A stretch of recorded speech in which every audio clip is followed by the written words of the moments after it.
Chapter 470.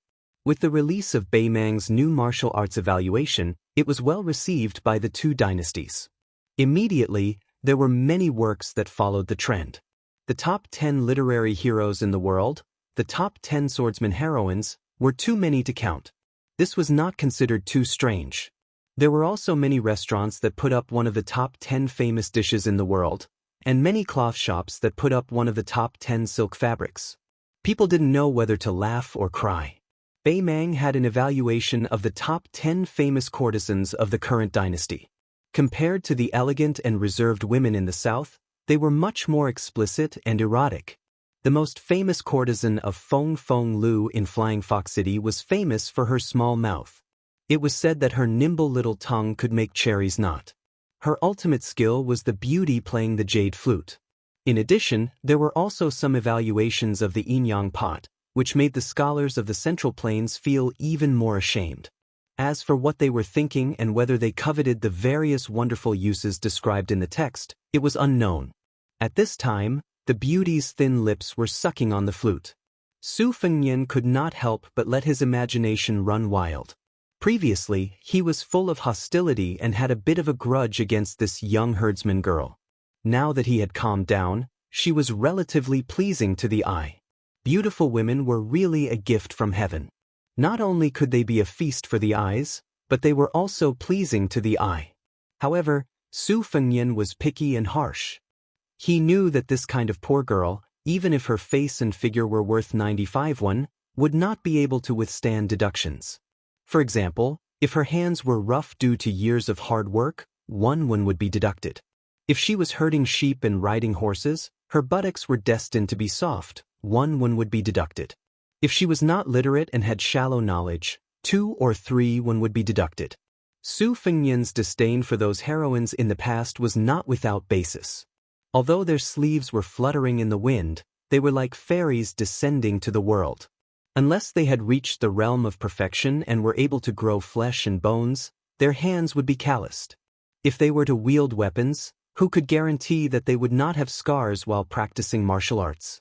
Later, Li Chungang, who was at the time of the martial arts competition, commented that the girl's feet were really big. It was said that the girl was so angry that she cried. After she lost to Li Chungang in a sword competition, she was unwilling to set foot in the Central Plains again. It was conceivable that it was not easy to become a famous heroine, especially one who was gifted and had a full chest. If they fought with others, they would tremble and the onlookers would feast their eyes. Of course, they would think that it was beautiful, but the heroine herself would probably be secretly distressed. When the young herdsman saw the man who had brushed past her in the canyon for the first time, she was first surprised, then afraid, and finally guilty and happy. Her 5 fingers clenched the exquisite flute, and she did not dare to make a sound. At first, she was afraid that this young hero, who had done a great favor for the whole tribe, would leave without saying goodbye. Seeing him standing not far away with a smile, she was slightly relieved. It was just that her palms were sweating and covered with her beloved flute.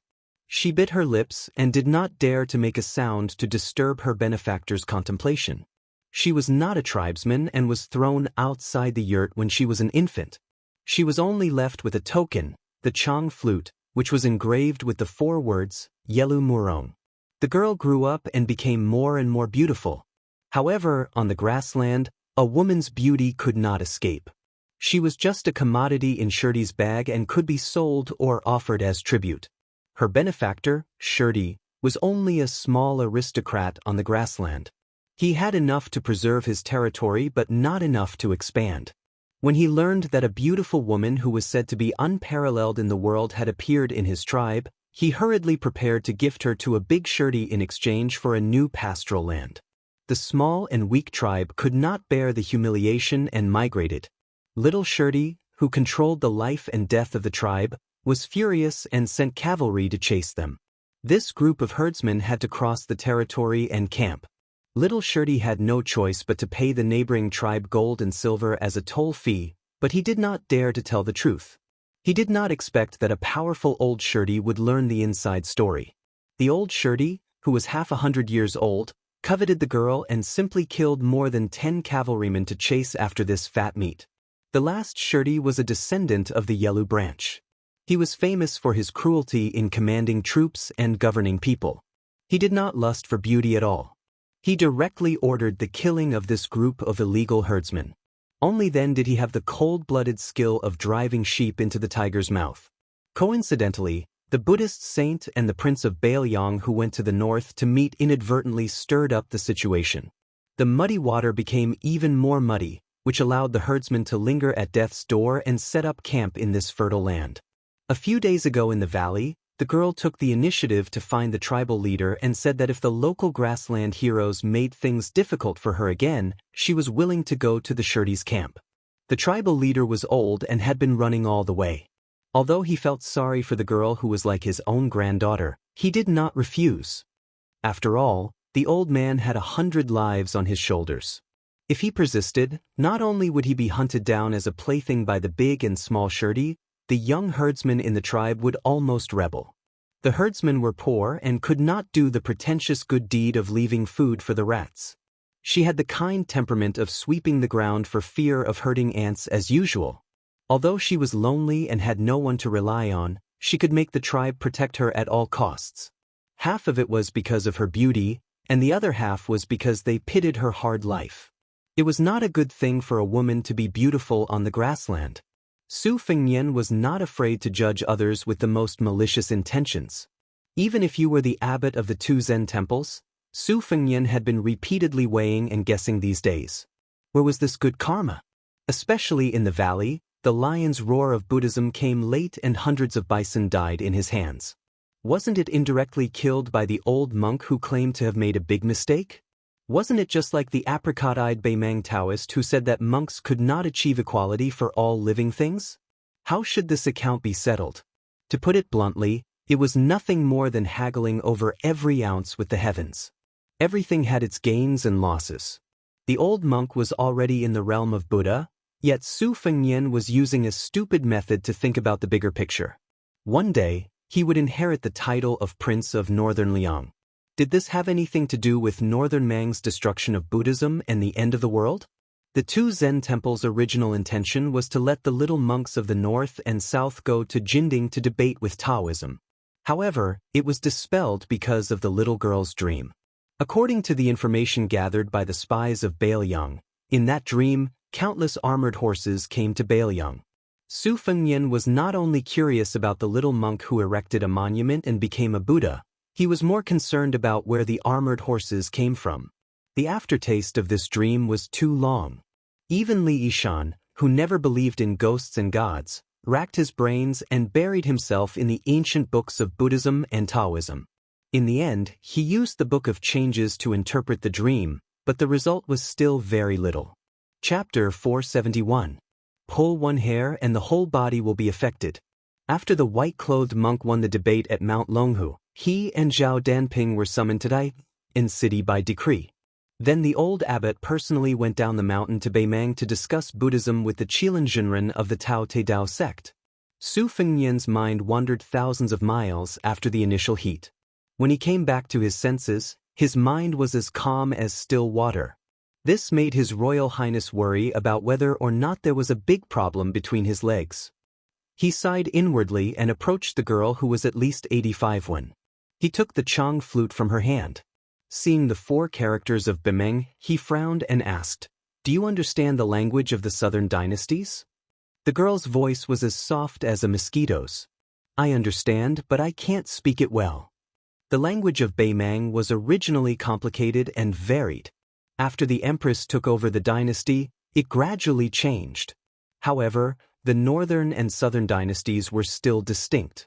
Every time the empress went on a hunting tour, she would discuss matters with her close officials. Occasionally, they would talk about things.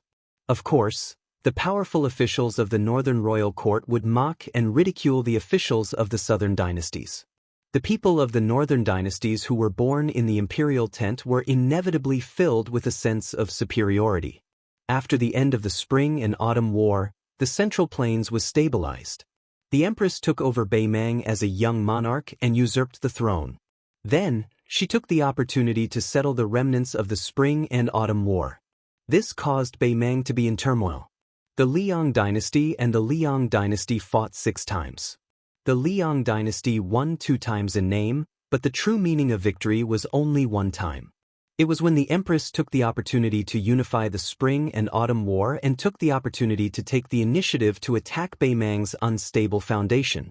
They won on 3 fronts and fought all the way to the capital of the southern dynasties. Unfortunately, they couldn't finish the war in one battle and continued their northern expedition, leaving Beimang with a chance to breathe. People only said that Su Shao, the king of Beiliang, was greedy for power and didn't want to destroy Beimang. As a result, he had no soldiers to lead, so he withdrew his troops. In reality, both sides were preparing to sign an alliance. Only Su Shao didn't hesitate to use his head as a guarantee and privately went to the emperor. He said that as long as the emperor gave him a secret edict, he could only lead the Beiliang army and enter the north alone. Even if he had to sacrifice 200,000 soldiers, he would make Beimang lose its title. At the time, the old Grand Secretary stood by the monarch's side and only laughed coldly. The next day, Su Shao was the first to withdraw his troops back to Beiliang to express the Liang dynasty's sincerity. This could be considered Su Zhao's second time being a scapegoat after the Spring and Autumn War and his rise to the Jianghu. Many old soldiers who had been through hundreds of battles silently withdrew from the Beiliang army at this time. In the 5 battles between the 2 countries, the Liang dynasty lost more than they won. The 4th time was the most crushing defeat, almost exhausting all of the elite border troops the previous emperor had accumulated. The eastern front north of Great Peace City was cleared of the wilderness, and it was even more forbidden to raise troops and attack without permission. It was only now that General Gu Jiantang had resigned from his post as the Minister of War and was personally overseeing the 2 Liao provinces, in addition to the Grand Secretary Zhang Julu's support, which was said by the scholars to have spent half of the dynasty's wealth, that the declining situation took a slight turn for the better.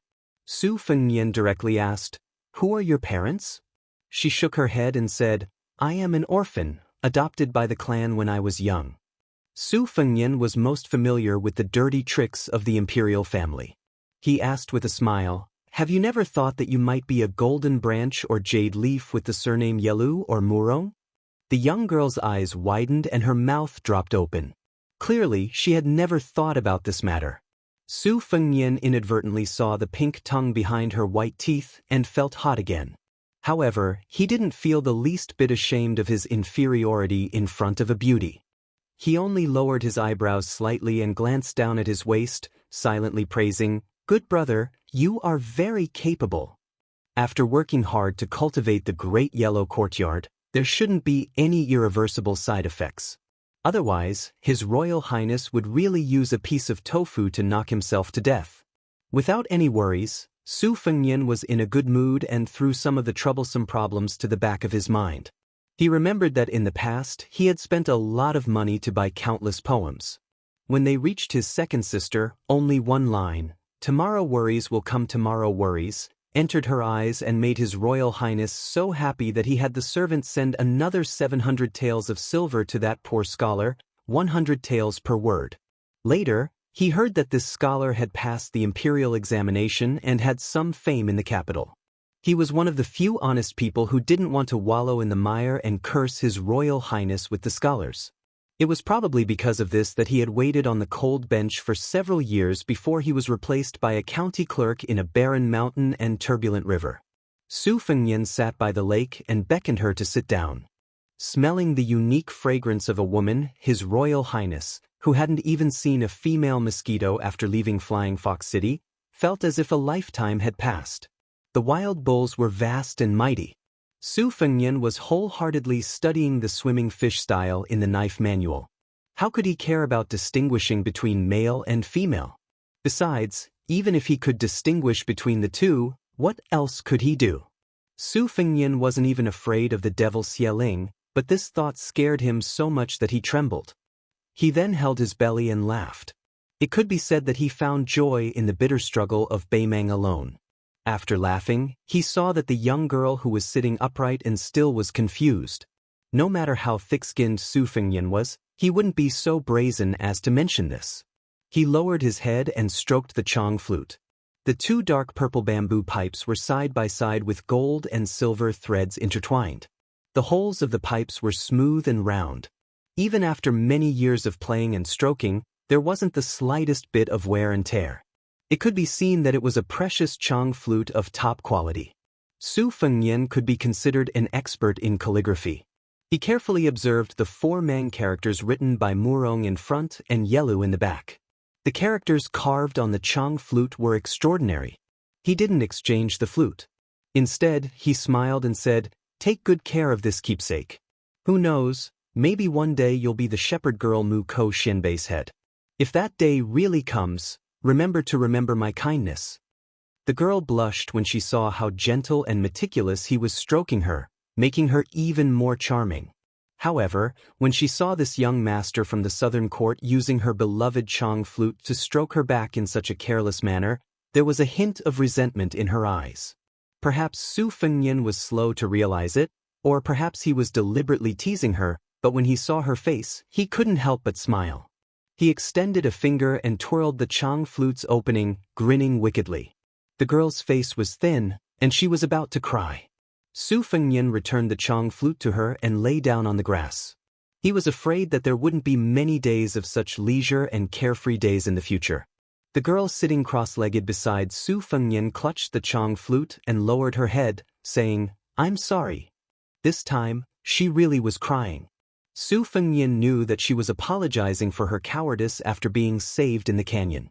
The corner of his mouth curled up, and he said in a calm tone, "It's not wrong for a girl to be timid. If you feel that it's wrong, you can be bolder and sit on me. Even if I suffer such humiliation, I won't resist." Su Fengnian was originally teasing the girl, and he was just teasing her. He didn't think that this girl would really use up all her courage and boldness in her life to sit on his waist. His Royal Highness, who had been suppressed, sucked in a breath of cold air and said sanctimoniously, "Girl, please have some self-respect." Chapter 3, Around 3 in the morning. Not included in tomorrow's update. Chapter 472. An ignorant girl straddled the man's waist and sat with her butt raised. You couldn't expect her to be good at horsemanship in this aspect. Su Fengnian, on the other hand, was very familiar with it.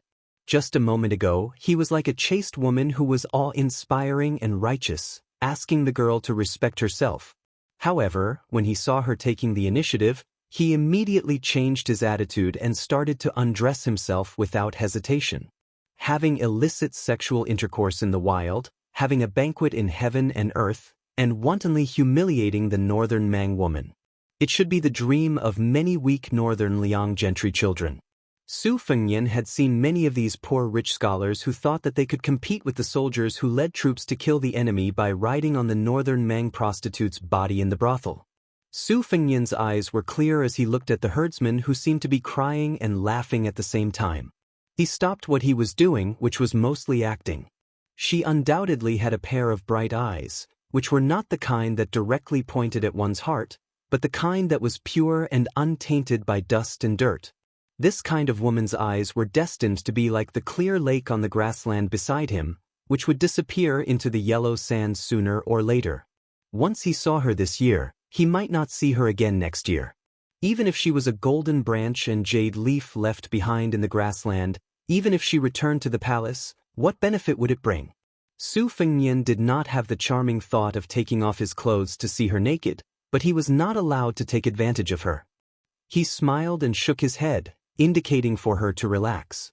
At the same time, he held her extremely flexible and slender waist with both hands in an inappropriate position. The two of them looked at each other. The so-called killing a beauty with a sword under the waist was probably the true portrayal of Su Fengnian at this moment. No matter how innocent and naive the girl was, she matured early. No matter how ignorant she was not a fool. She also knew what kind of evil was suppressed under her soft buttocks. Riding a horse and herding sheep would not be so embarrassing. This was not a woman who deliberately wanted to seduce people. Even though Su Fengnian had been untainted by flowers for a long time, he also felt that those fallen monarchs who never went to the morning court were not wronged. Su Fengnian's hands quietly slid down and naturally squeezed. This was a skill that came with practice. Back then, during the 3 years of traveling, he had relied on this ingenious technique to make that brat Wenhua prostrate himself in admiration. Unfortunately, this brat's comprehension ability was worlds apart from His Highness the Crown Prince's, and he could not maintain a righteous expression as a moral person. Unfortunately, he had a lecherous face that deserved a beating. Every time he mustered up the courage to go to the downtown area to take advantage of women, Su Fengnian would inevitably have to step in to save the situation. If Wenhua cooperated, saliva would immediately flow from the corner of his mouth, and then he would say that he was an idiot brother in the family. Girls with weak temperaments would be soft-hearted and let him off, but those who were more shrewish would be punched and kicked, implicating Su Fengnian as a fish in the moat. Among the latter, Xianyuan Qingfeng was the most relentless, leading his vicious servants to chase after them for several streets. The young girl did not say anything and only stared at him with her eyes wide open. In his life, other than a girl's crying, Su Fengnian could not stand this kind of pure gaze. He could only withdraw his hands in embarrassment and laugh as he scolded, "You're the only one who's allowed to ride a horse, but I'm not allowed to flatter you?" The young girl, who was not used to puns, thought carefully. When she had figured out the meaning, she clumsily revealed a slightly late bashfulness. Su Fengnian saw her charmingly naive appearance and could not bear to do it. He sat up and held her in his arms, lightly smelling the fragrance of her fine black hair and feeling the delicate trembling of her virgin body. He sighed and slowly released her. Beimang's customs were bold and unrestrained. Not only were there illegal activities permitted by the law, but there was also the custom of kidnapping a bride, as well as the remarriage of a woman whose sister had passed away and whose mother had become a widow's sister-in-law. These were all excellent reasons for the scholars of the Central Plains to criticize the barbarians of Beimang. Su Fengnian picked her up and put her down beside him. Heng Chunlei sat on his lap and stared at the lake, lost in thought. A 16-year-old beauty's body was so soft that it was as if a hero had entered the grave. Perhaps if it were any other man who had suffered internal injuries from holding himself back, he would have already taken advantage of her reluctance and enjoyed the pleasure of having sex with her. After he had eaten his fill, he would not recognize her and would touch his crotch to laugh at the common people. However, His Royal Highness, who had begun to feel melancholy again, turned his head and laughed, "If only you were Pei Nanwei or Yue." There was no woman in the world who liked to be compared with other women. Although the girl was ignorant about love, she could still hear the weight of the words. She did not dare to show her grievance and only turned her head away. Su Fengnian stood up and made a plan in his mind. He wanted to see if he could help this group of fleeing herdsmen settle down. If he had the chance to return safely in the future, he would take her back to Bailiang Palace. Not to mention whether she would be a vase or eaten, it would be good for the eyes. Later on, when he evaluated the top 10 beauties and spent some money, she would definitely be on the list. If word got out, it would be a happy thing to make those scholars envious. If he ate her now, would he take her to the north? If he ate her but did not take her back, Su Fengnian did not want to hear that she had become the exclusive property of some vigilant person in his tent. His Royal Highness, who had been taken advantage of by Shu Xiu countless times, had also learned some superficial disguising techniques. The finished product could only be considered a shoddy product, but it could still be considered a cover-up. However, was she willing? The herdsmen of the tribe could not reveal the secret, especially some young and strong men who had left their homes and harbored resentment. They might even use a few bags of silver to win the favor of Exen Shirley for the sake of wealth and future. The human heart was unpredictable. Even if he had saved the entire tribe, Su Fengnian did not feel that he could sit back and relax. He did not want them to be his puppet. Su Fengnian thought about it and decided to stay in this ill-fated herdsman's tribe for a few days. He asked, "What is your name?" She said softly, "Huyan Guanyin." Su Fengnian knew that many people in Beimang respected and believed in Buddhism. Many people liked to use Bodhisattva, Maitreya, and Manjushri as their names. It was not rare or strange. If it was in the spring and autumn period and the Central Plains, the name was too big and would be regarded as ominous. However, in Beimang, it was very common to use such names as small characters. Even the women's clothing was deeply affected. In the winter, they painted their faces with yellow material, which appeared golden. It was called Buddhist makeup, which could only be washed away in the warm spring. When the emissaries of the Liang dynasty first saw the women in Beimeng, most of their faces were yellow. They thought it was because of the illness caused by the miasma. Chapter 473. Su Fengyan asked her to take it to the tribal camp. Huyen was a first-class family name on the grasslands, similar to the Tuoba family, second only to the Yelu and Murong royal families. It was bestowed by the Mang lord who was well-versed in the culture of the Central Plains 100 years ago. Presumably, this tribe's city was a descendant of the Huyen family. However, the family name was prestigious, but it didn't mean that anyone with the surname Huyen was a noble. Beimeng had a strict hierarchy, not inferior to the Liang dynasty at all. People were divided into 4 classes. Originally, there were only 2 classes, the native of Beimeng and the remnant of the spring and autumn period. They were fiercely opposed and had countless disputes. The chess and sword music school's Taiping order proposed to divide the people into 2 classes, both below the remnant of the spring and autumn period.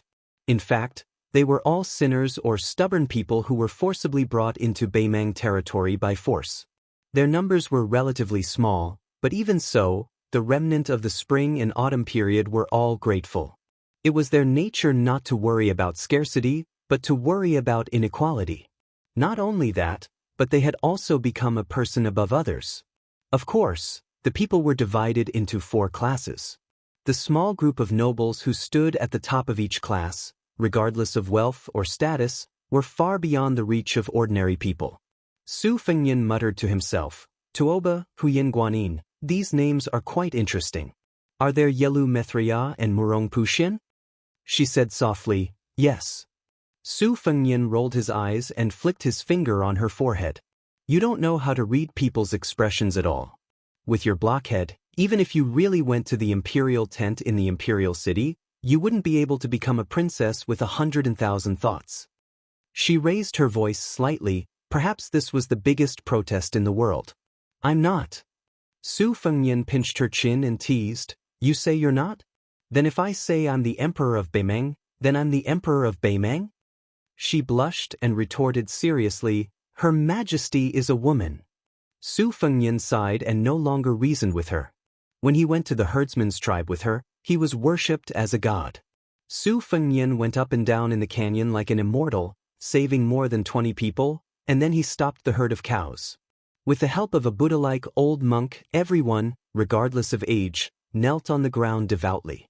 The old patriarch even shed tears as if the grievances of migrating thousands of miles had been swept away. Beimeng's people were simple and honest, unlike the famous people of the Liang dynasty who believed in Huang Lao in prosperous times and escaped to Buddhism in troubled times. Anyway, they did whatever they could to protect themselves. In the tribe, only Huyen Guanyin knew the language of the southern dynasties, so she passed the message. When they found out that the young bodhisattva was going to stay in the tribe for a few days, they were all very happy. The young children and girls were even more excited. Besides Huyen Guanyin, there were also a few girls who were rescued by Su Fengyan and hoped that the handsome bodhisattva who was not like a herdsman could stay in their yurt. The grassland household registration was based on a yurt. When Beimeng was first established as the emperor's palace was just a yurt. Even the previous emperor had to stay with his confidants and close officials every time he went hunting. Therefore, the Liang dynasty secretly criticized that when the empress of Beimeng was still the empress, she had an affair with several powerful officials while the emperor was sleeping soundly. This really surprised the people of the Central Plains who lived in the imperial palace. The tribe leader was called Huyen Anbao. He personally welcomed Su Fengyan into the spacious black and white yurt. Other than the simple and honest son and daughter-in-law, the old man also had a granddaughter and a granddaughter. The granddaughter was once brought up the mountain by Su Fengyan and was extremely happy. The grandson was the child who was always held by Huyen Guanyin at the bottom of the canyon. He stared at Su Fengyan's eyes as if he was looking at a deity, full of reverence and worship. When Su Fengyan entered the yurt, the child and his sister stood outside the yurt together and looked at the young deity's elegant demeanor through the gap. They only felt that every movement of the young deity was extremely beautiful. They reckoned that when Su Fengyan burped and farted, The two siblings would think that it was a great knowledge. Beimang revered martial arts and was good at horseback archery. They especially revered powerful martial artists who had outstanding strength and strong fists. Tuoba stepped on the bones of his fellow tribesmen to become the empress's servant. Revenge had never changed in Beimang for thousands of years. The Dangxiang tribe especially focused on revenge. If they didn't take revenge, they would inevitably be disheveled and dirty. They wouldn't get close to women and wouldn't eat meat. Only after killing their enemies could they return to normal.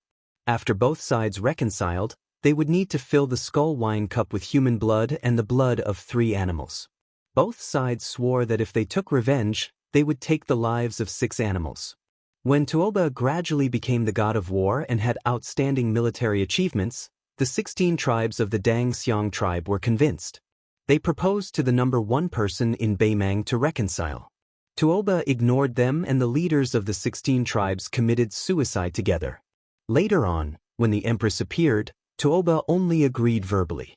Not only did the Dangxiang tribe not see it as a great shame, they even took it as an honor. Without exception, the valiant and strong young men joined Tuoba's personal army. It could be seen that Beimang had a strong spirit of martial arts. Sitting in the tent, after listening to Huyen Guanin's narration, they found out that her tribe's migration wasn't done blindly. Huyen Anbao's father, who died on the way, was a staunch believer in evil spirits. He was a well-known fortune-teller who was good at using wormwood to burn sheep's scapula. Back then, it was this old man who took in the baby girl in swaddling clothes. At the end of winter, it was this old fortune-teller who used the cursed sheep to request the tribe to migrate to the southeast. Su Fengyan was skeptical of this kind of fortune-telling witchcraft. When he heard it, he didn't take it to heart. When he found out that Huyen Guanin lived in the adjacent tent, he glanced at her. It was just a small gesture out of habit, but it made the young girl blush like a peach blossom. The old tribal leader saw it but didn't say anything. He just smiled and felt gratified.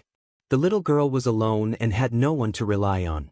In the end, she still needed to marry a man with broad shoulders to truly settle down. The old man had complete faith in this young master Su, who claimed to be from Gusai Prefecture. At the bottom of a narrow valley, a man could stop 10,000 bulls. It was a miracle that he didn't even dare to think about. The old man still remembered the legend of 9 swords breaking 10,000 cavalry that had been circulating in the grassland for 100 years. Although it was a magnificent feat of the Wu family swordsmen from the Central Plains, he felt that the young bodhisattva sitting in the same tent was comparable to those 9 swordsmen.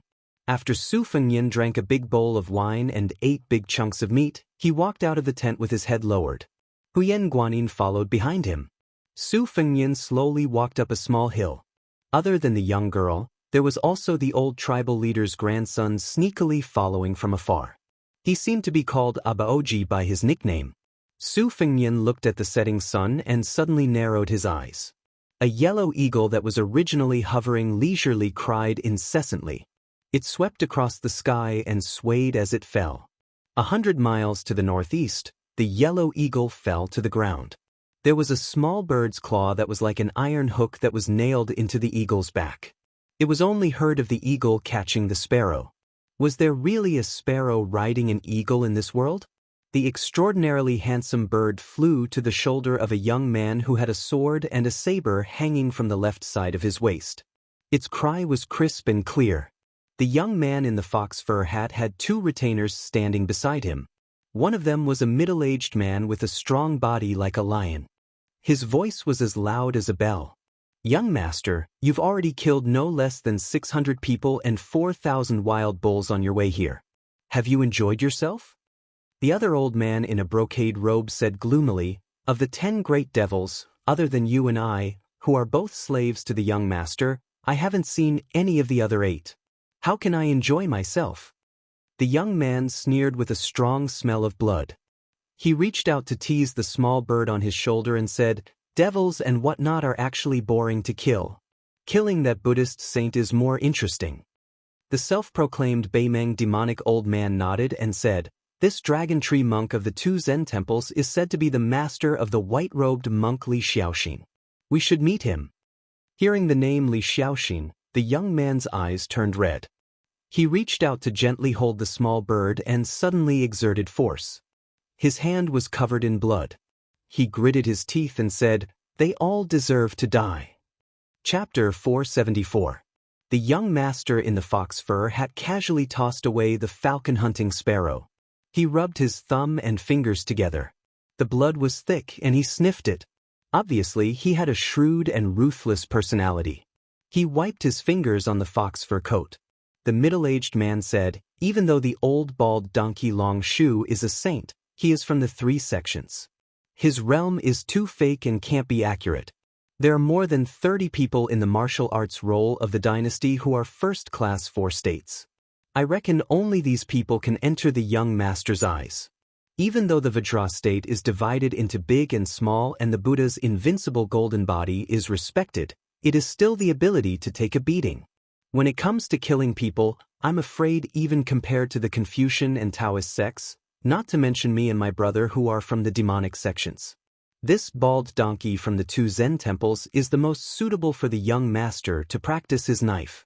He can hack 800 and 1,000 times in one go to verify if the Buddha is really invincible. The elder in the brocade robe sneered, "Duan Bo Air, are you really stupid or are you pretending to be stupid? A saint is a saint. How can his golden body be broken so easily? Be careful that you don't get to eat the lamb. You and I know each other well. Besides, no matter how good the young master's talent is, he is not 20 yet. He still can't enter the Vajra state after fighting with the bulls. Can the 3 of us gain anything by intercepting and killing Long Shu Monk?" The man sneered, "What's so difficult about that? It is a secret that the old bald donkey entered our dynasty. We can let the young master find a few great guardians and gather 1,000 or 2,000 cavalrymen. We can use the wheel war to kill the old bald donkey. When the time comes, the young master will chop off his head and be the only person who can kill a land immortal. Who would dare not to submit?" The elder said in disdain, "If the saint wants to leave and avoid the battle, even if he has 1,000 or 2,000 cavalrymen, can he catch up?" The middle-aged man crossed his fingers and his joints cracked. He laughed sinisterly. "The old bald donkey eats vegetarian food and chants to Buddha. When the time comes, we will threaten him with the lives of a few hundred herdsmen. If he dares to escape, we will kill one for each step. Let's see how far he can run. Hundreds of people died because of his cowardice. If this news spreads out, the old bald donkey Long Shu is no more than a holy monk. How can he still have the face to talk about Dharma with our imperial preceptor, Immortal Qilin?" The old man in the brocade robe with the surname Tuoba had a feminine aura like a water snake, which made people feel uncomfortable just by looking at him.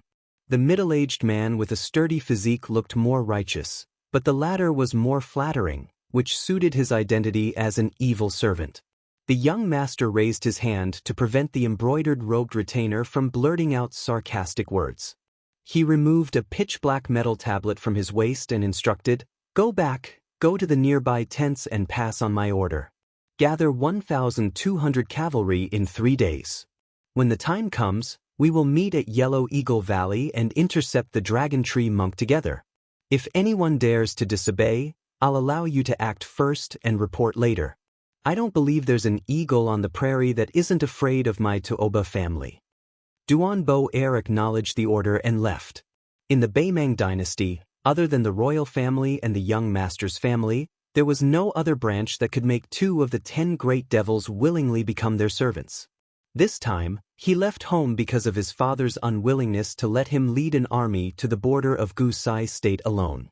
His father was clearly an invincible martial artist who relied on his glorious military exploits to reach the top of the royal court, but he actually valued his elder brother who read the classics of the Central Plains so highly. He favored one and discriminated against the other, which really annoyed him. However, although he didn't like his elder brother's actions, their brotherhood had never faded. Especially in these years, when he caused countless troubles, it was always his kind-hearted elder brother who came forward to settle everything. He didn't hesitate to become enemies with many of the Yelu Murong children. He was very grateful for this, especially when that foxy sister-in-law took the initiative to seduce him at the beginning of the year. Even his father was furious and wanted to cripple his martial arts without listening to his explanation. It was still his elder brother who calmed his father's anger. After that, the brothers had a heart-to-heart talk and pulled the woman who was nominally his sister-in-law to him. He laughed and said that he was sick and would sooner or later die because of him. Looking at his elder brother's gentleness and the woman's shame, even with his father's innate ruthlessness and cold-bloodedness, he couldn't help but feel moved. He remembered that when he was young, before his father's military exploits, the two brothers relied on each other for survival. Indeed, the elder brother was like a father and never let him be bullied by the tribe. This proud son of the prairie and desert muttered, "As long as you don't live past 40 years old and don't fight with me, I will always see you as my elder brother." The demon in brocade robe turned a deaf ear to the young master's heart-wrenching words.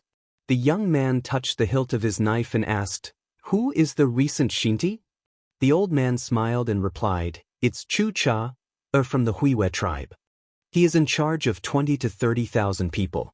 His tribe members are good at hunting leopards and lions." Chu Cha was originally a small official in the eagle-catching room. He was only promoted to Shinti after offering a few good eagles as tribute to the Huiwe tribe leaders. "I heard that the women in the tribe are very beautiful," the young master said indifferently, "then go to Chuchahar and rest.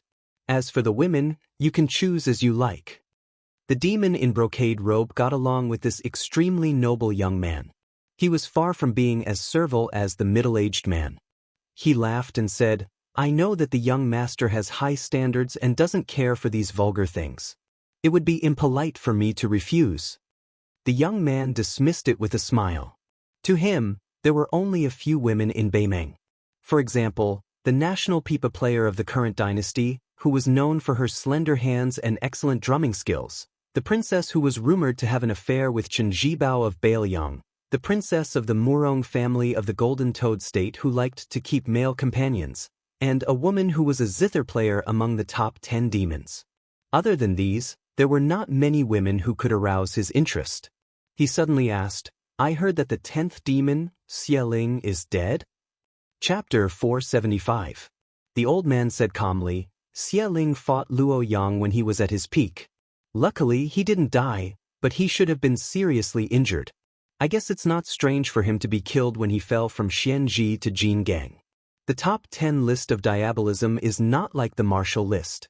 It's based on fame and cannot convince the public. The top 3 were still alright, but when the old servant and Duan Bo heir returned, the remaining 7 were a mess. For example, the Dragon King beside Princess Hong Yen was only ranked 9th, but he had a 60% chance of winning against the 5th-ranked female zither player. At the end of the day, in the path of martial arts, the best way to kill and break one's hand was to break through from the second stage to the first stage, step by step, and then use the Vajra finger mysterious celestial phenomenon to reach the earth immortal realm. There were a few youngsters who appeared to be extraordinarily talented, yet they were immediately astonished by their brilliance, and were rumored to have extraordinary achievements in the future. However, in this old servant's opinion, they were not even worth mentioning. Therefore, even though Hong Jingyan was fierce, his future achievements would most likely be far inferior to Luo Yang, the number 1 figure of the devil path. This old servant has surveyed the Jianghu of the northern Mang and Liang dynasties. In the past 100 years, there were only 5 such figures. Dragon and Tiger, Qi Xianzhu, and Wu Dang's Hong Shixiang could be considered the same person. The last 4 people are all very careful. Little master, don't think that Yelu Dongchuang and Murong Shuilong are at a higher level than you. You are the only one who has the chance to be on the same level as the other 5. I am looking forward to it, so I don't want to die. Ha! The demon in the brocade robe laughed eerily, like an evil spirit walking in the night. The young man stretched and said slowly, "After hearing what you said, I want to kill again." The sun was setting in the west. In the herdsman's camp, the sun was setting. The heat was fading away, and the wind was blowing. It was peaceful and peaceful. The herdsmen of the grassland mainly ate meat and dairy products. The meat came from cows, horses, and alpacas that died naturally, as well as wolves, foxes, deer, and rabbits that were hunted. If the cows or horses died, they would be cut into strips and hung under the sun to dry in a ventilated place. Their internal organs would be made into sausages and eaten raw. Freshly slaughtered mutton was a rare feast. Thin slices of mutton were soaked in salt water and sliced with a sharp knife. Su Fengnian was squatting at the side, watching how the herdsmen milked the horses. The method was peculiar. First, they nailed 2 wooden stakes into the ground, then pulled up a long rope and tied the mare to the young horse for a period of time. The mare would gradually run to the young horse's side. It was unusually quiet, and the milking process was much smoother. If the horse's milk was fresh, it would be very sweet and not inferior to cow's milk. Su Fengnian watched as Huyan Guanyin and the granddaughter of the old patriarch milked the horses skillfully. After the milk was poured into the large leather pouch, it was handed over to the young men in the tribe to stir and beat. It was said that after the horse's milk was fermented, the residue at the bottom of the leather pouch would be used to feed the livestock slaves. The pure part on top would be enjoyed by the superior herdsmen in the tribe. Some of the best horses' milk would even be offered as a tribute to Shirdi. Su Fengnian squatted beside a child named Baoji. He did not speak, but just followed this immortal bodhisattva in his heart from afar. No matter how he looked at it, he would never get tired of it. Su Fengnian suppressed his hot and dry emotions. Looking in this direction, he could just see the details of Huyan Guanyin's milking. He clicked his tongue and said, "Her technique is really not bad." During the official dinner that followed, the patriarch Huyan Onbao not only served a whole roasted lamb to this living bodhisattva who was the benefactor of the entire tribe, he also took out his precious collection of tiger bone wine and yellow rice wine. The staple food was a meticulously brewed soup made from barley and mutton. This was almost all of the tribe's wealth. Su Fengnian wolfed down the food and especially did not refuse anyone who offered him a toast. This made the dozen or so forthright herdsmen who represented their respective camps to have a better impression of him. Most of them drank to their heart's content and were dead drunk. The old patriarch was no exception. On the contrary, Su Fengnian had the cultivation of the Great Yellow Court and the disposition of a large volume of alcohol. After the banquet ended, he walked out of the tent that was filled with the smell of wine and meat. The herdsmen were more in awe of this young man with profound martial arts than they were close to him, so they did not dare to disturb him. Su Fengnian came to the lakeside to raise the Huang Tong sword embryo. After the flying sword entered his sleeve, he saw Huyan Guanyin leading the evasive Baoji over. The young girl gathered her courage and said, "Baoji wishes to be your disciple and learn martial arts from you." Su Fengnian shook his head and said, "That's impossible." Although the child did not understand the language of the southern dynasties, he could still clearly see the bodhisattva shaking his head. The young girl hesitated for a moment and said softly, "I beg you to teach him 1 or 2 fist techniques. Any fist technique will do." Su Fengnian laughed and said, "Am I very close to you? Do I owe you money?" Huyan Guanyin bit her lips, her gaze desolate. Su Fengnian ignored her. He broke off a leaf of watergrass and flicked it with his finger, tearing open the surface of the lake.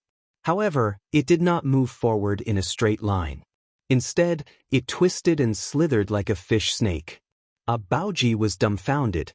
This was much more powerful than the martial arts masters in his clan. This was not Su Fengnian's intention to show off in front of them. It was just a casual move.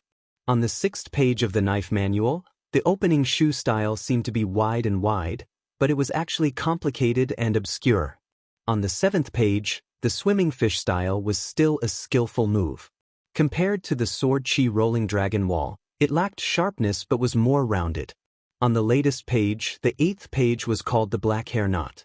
It was like a mass of tangles. Su Fengnian did not know where to start.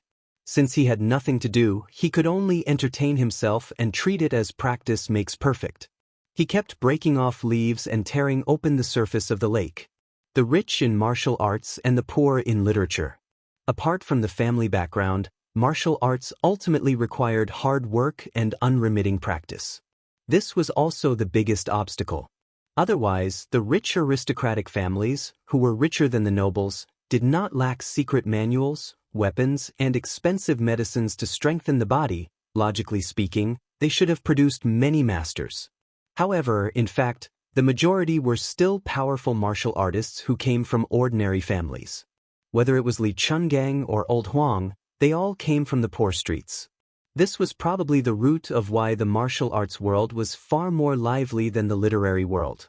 Other than the fair ranking of the 10 people in the Beimeng martial arts roll, what was more attractive was that all the martial arts masters in the 2 dynasties and 2 Jianghu who had reached the first Pin realm were captured in one fell swoop.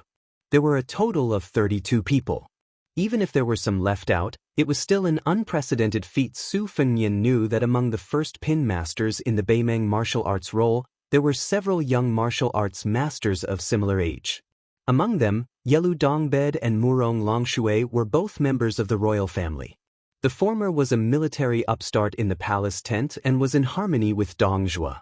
The latter was a woman, but unfortunately, she was as fat as a pig and looked worrisome.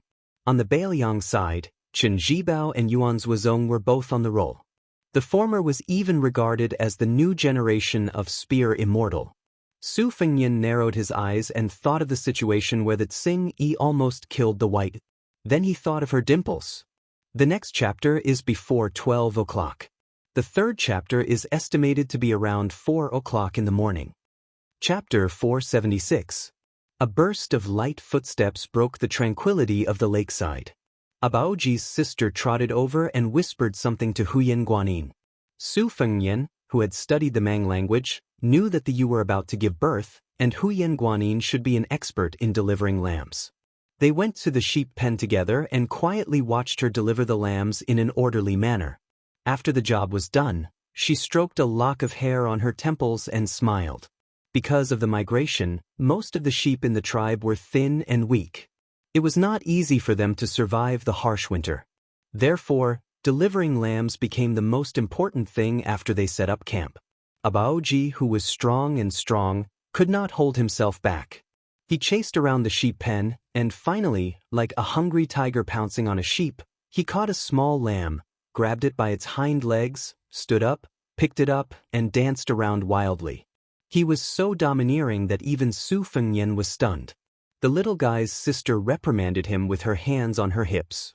If she could not reason with him, she would pull his ear. After the little guy let go, the sister went to catch another lamb. During the process, she was kicked countless times and was covered in mud and dung. It was not until Huyen Guanyin, who was free, gently persuaded her that she let go of the poor lambs in the pen. Abaoji was unwilling to take a bath. Even Huyen Guanyin could not persuade him otherwise. Su Fengnian grabbed the naughty little brat by the collar and threw him into the water when they reached the lakeside. The little brat was not angry. He just swam in the lake happily. For the next 2 days, Su Fengnian coldly observed the tedious work of this small tribe. Regardless of whether they were male or female, old or young, their division of labor was clear. They were not allowed to be lazy. Herding livestock, milking cows, digging wells, shearing fur, tanning leather, gathering dung, and weaving hemp. As long as they had enough strength, they would never be able to finish their work. Su Fengnian did not interfere and only silently calculated the land cost of a herdsman or a control flux warrior. After conversing with Huyen Guanyin, he learned that in the previous generation, there had been a few members of the Beimeng Imperial Court's Jie army who had been exempted from many miscellaneous taxes. Otherwise, with the tribe's manpower and resources, they would have to hunt large wild animals or even raid other tribes to survive. However, these 2 matters were too risky. If they were not careful, the tribe would be annihilated. Every day, there would be small tribes of this scale in the prairie that declined or were annexed by other tribes. They migrated here and luckily managed to occupy a piece of the lake. They could only hope that the local government would be lenient and that the neighboring tribes were weak. During this time, Su Fengnian had a secret discussion with the old chief. After that, Huyen Guanyin finally put on a rough face, which broadened the horizons of the herdsmen of the tribe. They increasingly viewed Su Fengnian as a strange character who had reincarnated from a bodhisattva. On the 3rd day, at noon, Su Fengnian, who was meditating by the lakeside, looked toward the north. They had finally arrived. However, compared to what he had expected, this time, it was much larger. The owner of this pasture, Titi Chu, was sitting high on a tall horse. This Titi Chu was in the prime of his life. He had a robust body and was dressed in wolf-skin clothing. The hair near his ears and in front of his forehead was shaved, and 2 braids were tied behind his ears. A large falcon was perched on his shoulder. Chu waved his hand, and 100 or so riders behind him rushed out with strange cries. They galloped wildly around the campsite. This was not considered a terrifying method. What was more frightening was that there were 2 cages beside Chu. Each of the cages held a golden cheetah and a fierce tiger captured from the 2 Liao's side. The 2 fierce beasts that were originally curled up and dozing seemed to have smelled the scent of blood. They suddenly stood up in their cages and roared. Their sharp claws slammed against the iron bars as if they were about to devour someone. The chief, Huyen Anbao, who had migrated thousands of miles away, led the members of the tribe and gathered together in fear. They did not bring any weapons and did not dare to show any signs of resistance. Migrating across the border was originally a wrong thing to do. If it was not for the fact that the tribe did not have any valuable treasures, Huyen Anbao would have personally gone to offer incense to this new Titi Chu Cha, who would control the life and death of the entire tribe in the future. Su Fengnian and Huyen Guanyin did not walk out of the tent. There was still an indignant Abaoji hiding beside them. He looked at the arrogant Titi Chu Cha's personal guard through the gap, but in the end, his gaze stopped at the man who looked like a master and servant beside Titi Chu Cha. The young man was wearing a fox fur hat and had a sword at his waist. Unlike the knights, he sat cross-legged on the back of a horse and looked at them with a cold expression. The old man in the brocade robe had restrained his spirit. Although Su Fengnian had restrained his prying gaze at the first moment, perhaps because Huyen Guanyin had revealed some clues, the old man felt that something was amiss. He looked straight at them with a cold gaze. The cavalrymen narrowed the encirclement, completely not giving Huyen Anbao a chance to get close to Titi Chu Cha. Every autumn, when the empress personally came to the Beimeng Palace for a large-scale hunt, it was the same. However, it was even more spectacular. Just chasing the prey from the periphery required tens of thousands of soldiers and took 2 months. The soldiers were orderly and advanced slowly. The Imperial Xianxia army was in charge of supervising the troops. The formation followed the established route strictly. If there was a slight deviation, they would be dragged away and beaten. If the prey escaped the encirclement during this period, the decurion would be beheaded on the spot, the centurion would be stripped of his official position, and the chiliarch would be demoted by 1 rank. When the hunting circle finally narrowed to a distance of 2 to 3 square meters between the soldiers, ropes were tied together and blankets were covered.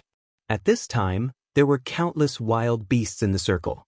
Lions and donkeys were in the same place, cows and horses collided with each other, and jackals, wolves, foxes, and rabbits were squeezed together. What followed next was a feast of slaughter where the rank of nobility would decrease in order to enter. Chu gently shook her shoulders, and the great falcon flapped its wings and flew into the sky. Then, this Titi Chu Cha smiled cruelly and clapped her hands. When the cavalrymen opened a gap in the hunting circle, a few spiky beast slaves who were not fully clothed immediately opened the cage and let out the restless howling tigers and leopards. Releasing the reins, the wild and untamed leopard and tiger rushed out side by side and skillfully pounced on the herdsmen in the circle. When the tigers and leopards ran, their slender, dynamic, and strong bodies were especially prominent. This meant that once they came into contact with the herdsmen, it would be an incomparably bloody tearing. The distance of 100 steps was covered in an instant. Chapter 477. The 2 strong herdsmen guarding the tribal leader had participated in many wild beast hunts. Although they did not have spears and arrows, they still stood out of the formation. They first took big steps and then ran wildly to confront the lions and tigers that came out of the cages. The tigers and leopards that he had carefully raised were not ordinary prey. Their wildness was far stronger than when they were first caught. Only when they went out to hunt, they were imprisoned in cages. The rest of the time, they were kept in cages. When they killed all the livestock, when they changed cages, when they punished the shepherds who violated the rules in the tribe, they were thrown into cages. Even those horned experts with amazing strength could not withstand a few rounds of killing and biting of the tigers and leopards. For many years, only one person survived, and after that, one of his arms was bitten off. Almost at the same time, two herdsmen were pounced on by the agile tigers and leopards. Their necks were bitten and their intestines were cut open. The two beasts lowered their heads and gnawed at each other. When the limbs of the herdsmen stopped twitching, the tigers and leopards raised their heads at the same time and looked at the frightened herdsmen in the cages. Inside the tent, Abaoji saw the tragic situation and his face was full of tears. He was about to rush out and fight for his life when Su Fengnian held his head and threw him back into the tent. He then lifted the cotton blanket that was used as a curtain and rushed out. Su Fengnian did not expect this Shirdi to be so ruthless. Generally speaking, although herdsmen who crossed the border could be sentenced to death, it was true that human lives were worthless in the grassland and desert. However, it was different from Beimang's attention to the number of young men who could control horses and fight in the tribe. The grassland women's remarriage was more relaxed than the Central Plains people's etiquette, justice, integrity, and shame. Every time there was a war, Beimang would spare no effort to abduct the people at the border of Liang dynasty to settle in the north. It was all because in the final analysis, the strength of the big and small Shirdi was measured by the number of horses and heads. Generally speaking, when a tribe raised a flag to betray the tribe and chose to migrate, as long as the tribe had enough strength and was not afraid to be the enemy of the previous Shirdi, most of them would be willing to accept them. Huyen Guanin's tribe was thousands of miles away and the original Shirdi was destined to be out of reach. For any Shirdi who did not lack water and grass, it was a fortune. It was nothing more than spending some money to bribe the superior official who was in charge of the nomadic household registration. It was equivalent to having more than 30 more tent tax sources. Su Fengnian did not expect that the Shirdi who came after hearing the news and met with the herdsmen would want to use blood to establish their power. The handsome young man with the sword and saber at his waist raised his eyebrows. The old man in the brocade robe was about to speak when the young man shook his chin, indicating that there was no need to pay attention to him. Su Fengnian tiptoed and jumped over the cavalry's head. When he landed, he happened to be in front of the old patriarch. The fierce tiger opened its bloody mouth. Su Fengnian did not care about the tiger's claws that were blocked by the big yellow court mirage. He grabbed the upper and lower jaws of the tiger with both hands and gently tore it in half. He threw it in front of him. Splitting tigers and leopards was nothing more than this. The only remaining leopard suddenly stopped. It was obvious that it felt a huge sense of danger and did not dare to rush forward rashly. Chu was furious and snorted coldly. The beast tamers and slaves began to shout and command the leopard to kill. The leopard with shiny fur finally could not hold back its restlessness. It rushed in a straight line and turned when it was 10 steps away. It jumped 5 steps to the side and pounced to the right side of the prey. Su Fengnian had comprehended the river-splitting technique from the canyon. He did not move his hands nor did he use his saber, but the prey's body was cut in half in the air. This time it was Chucha and the cavalry's turn to be dumbfounded.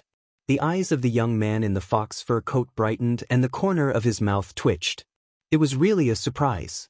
The reason why the Shirtai led the troops to kill this tribe of 100 was because of the instructions of the powerful young master Tuoba.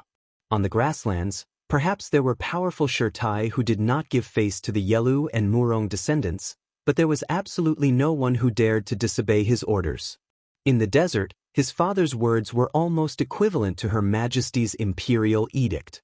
If it was in the Beimang army, it would be even better. The key was that the Empress had never felt that her merit was too high. She did not have the slightest suspicion of this military god who came from the Dongxiang tribe and trusted him to the utmost. Therefore, in the northern palace, even if you were a relative of the emperor or a prince, when you met the two sons of the military god, you would have to lower your head. This young man called Young Tuoba had personally killed 600 people along the way. When did any of the Shirtai go to the Empress and say anything? There was no lack of Shirtai who personally led the horses and sent him out of the border. Young Tuoba was still holding his chin. He tilted his head and smiled. Which state of the southern dynasties are you from? Why don't you be my adopted son? You will be able to enjoy glory, splendor, and wealth in this lifetime. Beimang had the custom of accepting adopted sons. It was similar to the Liang dynasty's adopted sons, but their status was usually only slightly higher than that of a servant. Of course, The adopted sons of powerful families could also bully men and seize women by flaunting the might of the emperor.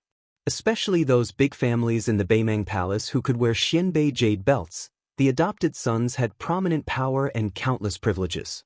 The young man smiled and casually said, "I know that you lowly people have some useless backbone. If you don't agree, after killing all these shepherds, I'll make you my first target. I'll bury you in the yellow sand, peel off your scalp, and water you with mercury." Su Fengnian didn't want to talk nonsense with him. He just said calmly, "Speak properly." The young man sitting cross-legged on the horse was stunned for a moment before he burst into laughter. He raised his hand to wipe away the tears from his eyes as he stared at the man with the saber in the hunting circle. Instead, he asked the brocade-robed devil beside him, "When will he arrive?" The old man's eyes were shining. He laughed and said, "In 15 minutes. It's rare for a delicious food to come to your door. Young master, are you not going to personally take action this time?" The young man curled his lips and said, "I'm in a good mood today. I'm still considering whether to accept him as my adopted son or peel his skin and expose him to the sun." The old man stepped out of the line and asked, "Then I will play with him for a while?" Young Tooba, who didn't feel that there were many people in Beimang that he was afraid of, nodded lightly. Su Fengnian's Huangting Palace was like a flood. His figure flashed like a rainbow and pressed one hand on the forehead of the young man with the wolf hat. He pushed the young man off the horse and slid on the ground for a distance of 15 meters. Chapter 478. When Su Fengnian pressed down on the cross-legged young man wearing the fox fur coat on the horse with one hand, he was determined to blow up the head in an instant. However, the master and servant had underestimated Su Fengnian, who was traveling the grasslands. He also did not expect this rich child to have such a strong internal energy. Although it seemed that he was thrown off the horse and even thrown 50 or 60 feet away, in fact, his palm was bounced away as soon as it touched the young man's forehead. The brocade-robed old man left the horse's back and attacked Su Fengnian's head with both palms. Su Fengnian was not willing to do such a shady business of exchanging a life for a life. He could only watch helplessly as the great opportunity to capture the ringleader slipped from his hands. After throwing off the young man wearing the fox fur coat, he quickly moved to the side and pulled away from the brocade-robed retainer. The young man sitting on the ground had his wolf hat slanted. He grinned, revealing a mouthful of white teeth. He gently reached out to touch his burning forehead. He didn't hurry to get up and clicked his tongue in wonder. His body's chi flowed like dragons and snakes, concealing a profound principle. It wasn't wrong that Su Fengnian couldn't kill him in one strike. The Toba family dominated Beimang by tempering the body. Their foundation of martial arts was incomparably firm. This young man was brought by his father to the ice plains in the extreme north when he was young. He dug a hole to hide his chi and slept in ice all year round. Compared to the Taoist method of returning to the original from the inside out, he did the opposite and went from the outside to the inside. It could be said that the first rank had 4 realms. Among them, the diamond finger mysterious celestial phenomenon. Every time Tooba stepped into a realm, he could be said to be the number 1 in Beimang.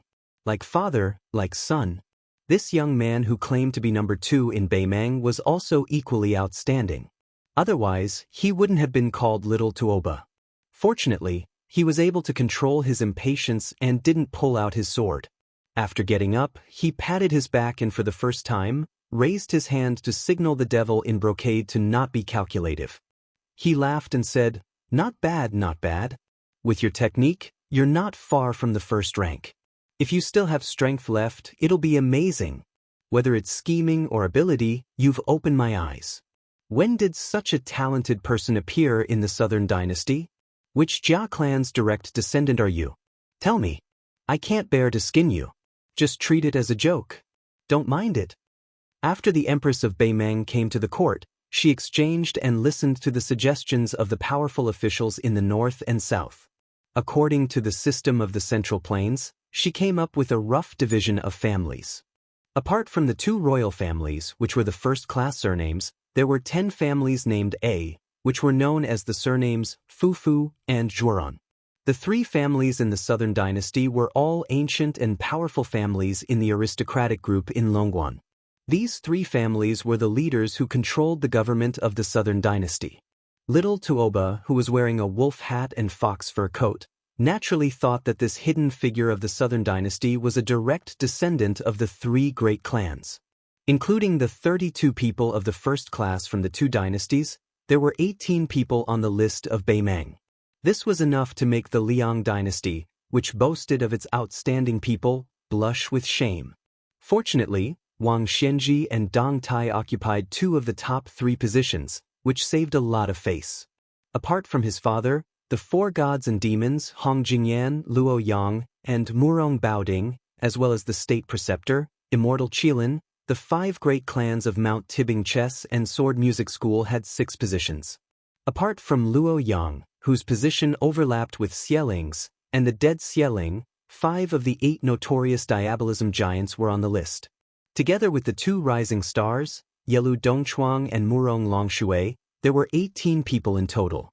The 6 celestial disciples of Immortal Qilin of the Dao sect were all at the bottleneck of the first class.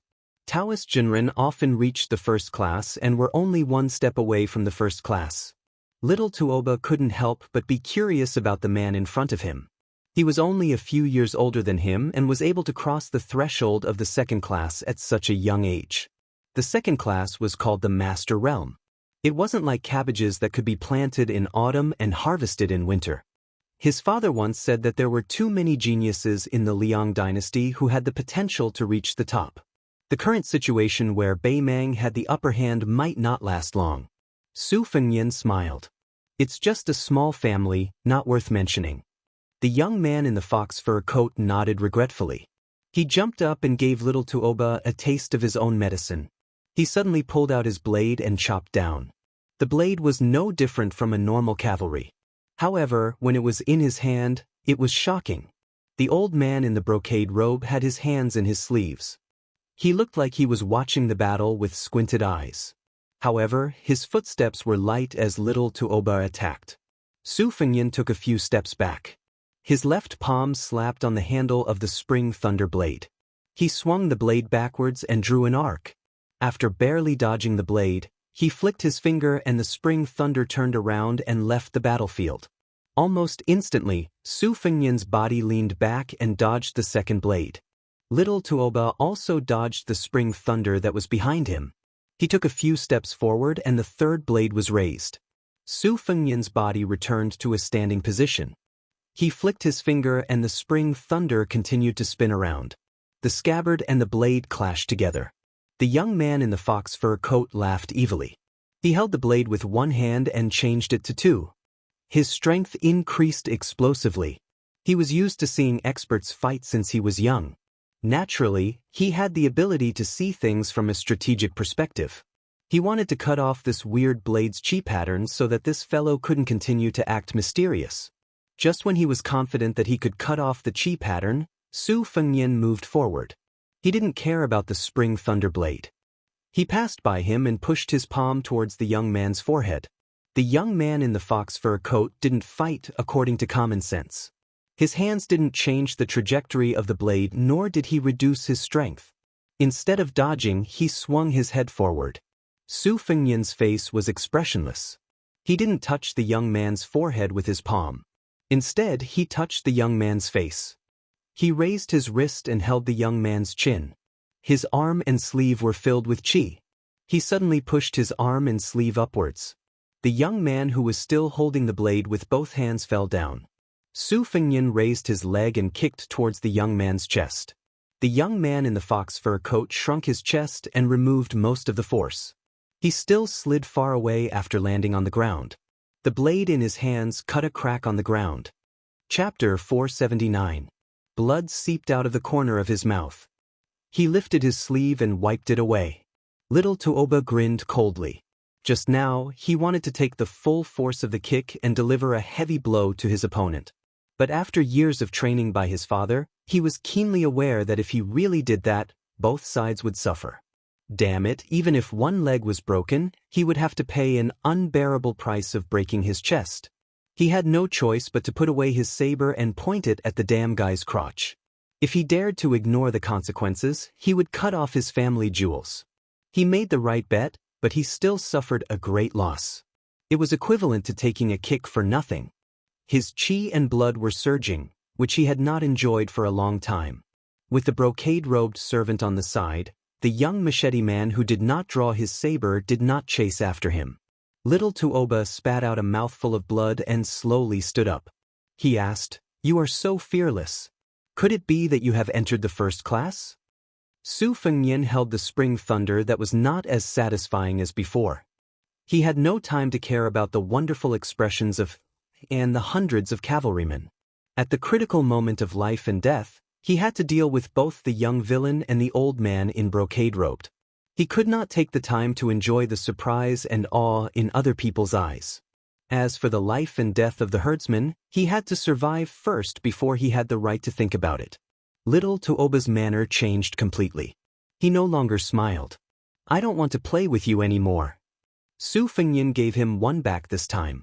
The young man in the fox fur hat did not get angry. He calmed down and changed the saber in his right hand to his left hand. After drawing his saber, there was still a good sword hanging on the right side of his waist. As a right-handed person, he was obviously ready to draw his sword at any time. Restraining his frivolity, the young man really brought a lot of surprise to Su Fengnian. After fighting seriously, the saber in his left hand was better than in his right hand. The strong wind penetrated the blade. After a few flicks, the wind brought up sand and stones, which almost pierced the mirage and reached the skin. Su Fengnian frowned and had to loosen part of his chi. He used the spring thunder as a sword. The sword aura rolled on the dragon wall.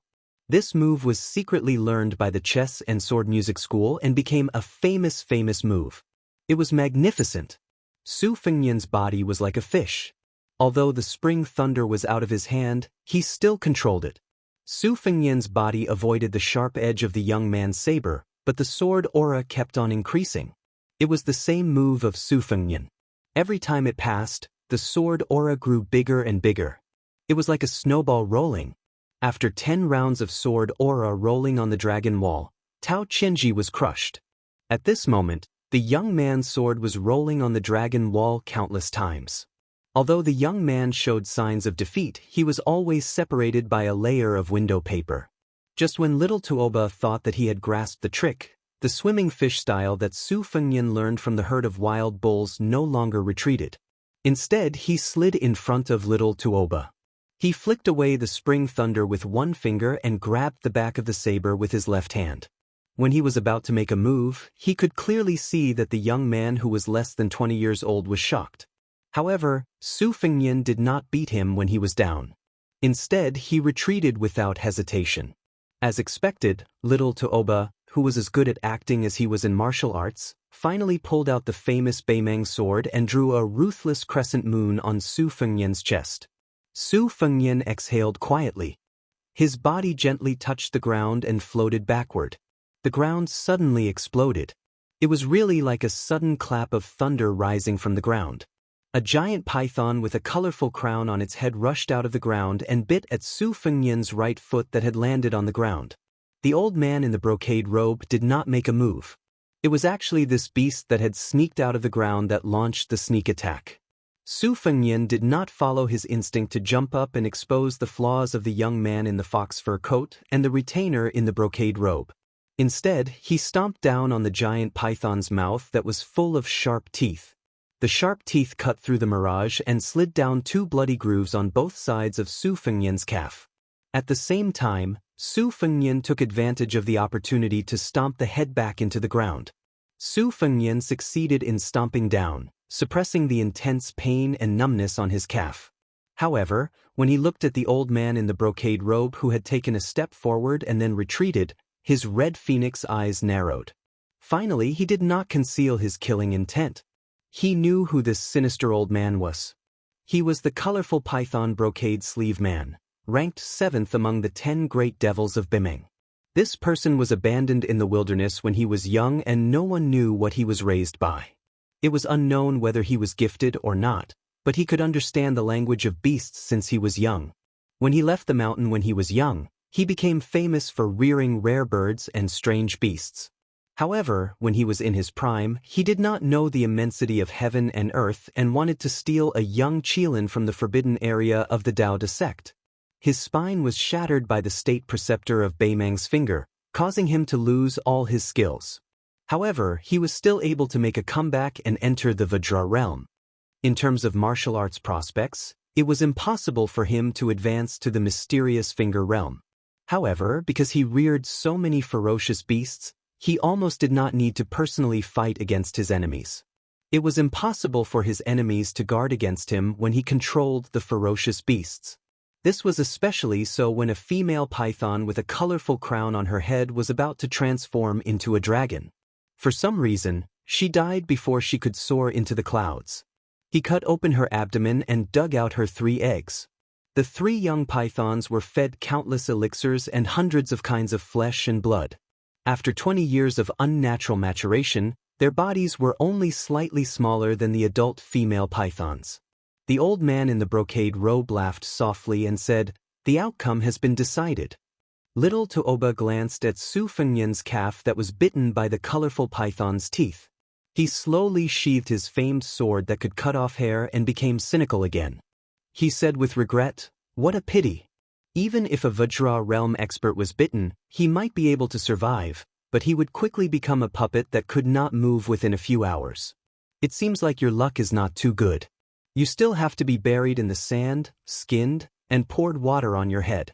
Fortunately, your whole body is paralyzed and you don't know the pain of being poured mercury on your head." Su Fengyan asked, "Since this old bastard is the colorful python brocade master, then you must be the youngest son of Tuoba, right?" Little Tuoba waved his Mang saber and nodded. "Tuoba Chun's son." Su Fengyan replied indifferently again and continued, "Spring bamboo shoots? They are not as delicious as winter bamboo shoots."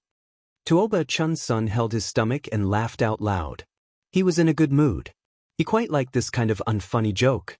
When he heard it before he killed someone, it was just like when he had lost his appetite and came across a plate of good food that looked, smelled, and tasted good.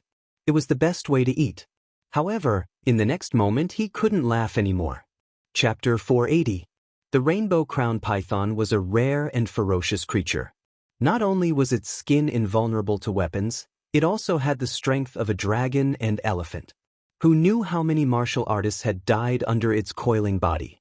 However, Su Fengyan didn't know that the rainbow python's sharp teeth were so venomous that even a Vajra physique would lose consciousness. There were pros and cons to each step. At this moment, little Tuoba and the demon in brocade sleeves were confident in their victory. Su Fengyan, who had been concealing his qi activity all this time, didn't hesitate to open the golden chamber and charge straight towards the demon in brocade sleeves. He looked like he was going to destroy both jade and common stone. Little Tuoba was unperturbed and didn't have the slightest intention of making a move. On the other hand, the demon in brocade sleeves' pupils contracted. The soil beneath his feet exploded and the rainbow python broke out of the ground once again. The demon in brocade sleeves stood tall on the head of the rainbow python that was as large as a millstone. Looking down from above, the demon in brocade sleeves' chi activity boiled all over his body as he prepared to use the rainbow python's strength to block the final blow from this descendant of the Southern Dynasty. After taking 5 steps, Su Fengyan suddenly stopped and staggered. The demon in brocade sleeves relaxed and sneered. The rainbow python had swallowed countless poisons, and the miasma it spat out could make an ordinary person faint and die. Even if you were a Vajra realm expert, if you were cut by its sharp teeth and the poison seeped into your meridians, the more you circulated your qi activity, the deeper the poison would go into your acupoints and bones.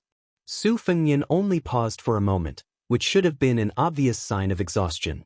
The old man in brocade robes relaxed a little at the same time. Little Tuoba, who had superb acting skills, shouted a warning for no reason. The colorful python embroidered sleeves saw the man with the saber slide to the front of the colorful python in the blink of an eye like a fish. Taking advantage of the blind spot under the colorful python head-raising lamp, he made an unknown turn and then disappeared without a trace. The devil, who was not good at hand-to-hand combat, knew that the situation was not good. Su Fengyan, who had been twisting and turning in the narrow space among the herd of wild oxen, appeared behind the devil in brocade robes out of thin air and was about to slap the old bastard's back with his palm. This steel-crushing style was taken from a secret manual in the Tide-Listening Pavilion's martial library. It had the aura of subduing dragons and tigers. When he practiced the saber on Mount Wudong, the secret manuals and ancient manuals he brought to the mountain were mostly sword and saber moves. Later, when he rushed to Beimang, because he needed to cultivate his will, he made a last-minute effort to learn from others' strong points. He no longer restricted himself to sabers and swords, picking up some of the best moves from the 18 types of martial arts. With this steel-crushing hand, no matter how thick and heavy the steel was, it would be shattered inch by inch. After Su Fengnian landed firmly on the ground, he grinned sinisterly. He wasn't flustered and exasperated. He was just a little regretful that he wasn't able to strike to his heart's content. He didn't look at the old devil who had almost smashed the python's head off. Instead, he looked at the man who was as strong as a lion and tiger. Using the great yellow quartz ability to perceive the heaven and earth, he didn't detect the man's concealment beforehand. He could only do the same thing as when he pressed his hand on Tuoba Chunsen's forehead and give up a great opportunity to inflict serious injuries. If it was a one-on-one battle, Su Fengnian was completely confident that he could win by slowly exhausting Xieling. But now, Tuoba and the other two were cooperating skillfully and formed a triangle with each other. He felt a little bit trapped in a death situation. Although the colorful python-embroidered sleeve master who was at the Vajra realm wasn't seriously injured, he was still frightened and broke out in cold sweat. He turned around and said sternly, "Brat, you deserve to be hacked to death." Seeing that this valiant retainer who was far stronger than the old servant in embroidered robes had arrived in time, Tuoba Chunsun was relieved. He held his broadsword and clapped his hands leisurely as he praised, "Not bad, not bad. Your acting and killing skills are first-rate. Just now, you were able to make me draw my sword in a one-on-two battle. I'm sure you still have some tricks up your sleeve. Why don't you take them all out?" Su Fengnian sneered, "If you want to pretend to be a big shot, you should at least beat me down first. Otherwise, what qualifications do you have to waste your saliva here? Interesting?" Tuoba Chunsun didn't get angry. Instead, he smiled and explained patiently, "Originally, I don't like to talk nonsense when I kill people. However, be it spring bamboo shoots or winter bamboo shoots, since there's a plate of delicious food in front of me, it's normal for a customer to praise the color, aroma, and taste before eating. This is also human nature. I'll say this first. When you're stuffed into the sand and scalped, I'll definitely talk more nonsense. If my saliva and mercury accidentally drips onto your head, please don't mind it." Su Fengnian smiled and asked, "Since there's an expert embroidered sleeve master who can't even defeat a finger of Qilin's spiritual master, may I ask who this big brother who is serving as a dog for the spring bamboo shoots is?" The burly man narrowed his eyes and gave a concise reply, "Duan Bo Er Hui. I'll tear off your limbs later." Su Fengnian only stretched out a hand with his palm facing up. Tuoba Chunsun twisted his neck and walked slowly towards Su Fengnian. He said with a smile, "Let me do it. It's not easy to find such an excellent saber dummy like you. I want to play with you slowly." Tuoba Chunsun then waved his hand and ordered the horsemen who were as dumb as ants, "See, don't bother about these herdsmen. Go and open up the hunting circle. Guard the 4 directions in the north, south, east, and west. 25 horsemen will form a team. If this young master is lucky enough to escape from the circle, it doesn't matter if you use your warhorses to ram him or use your lives to fill the gap." Xianxia was really afraid that young Master Tuoba would ask him to lead the horsemen to engage in a suicidal battle. Since it was just a hunting trip, it wasn't a difficult task. Immediately, he led 100 horsemen and wandered 200 paces away. Tuoba Chunsun, the devil in embroidered robe, and Duan Bo Er all returned. They formed a tripartite formation and helped each other. They imperceptibly trapped this fish in the net and reduced the space for him to act.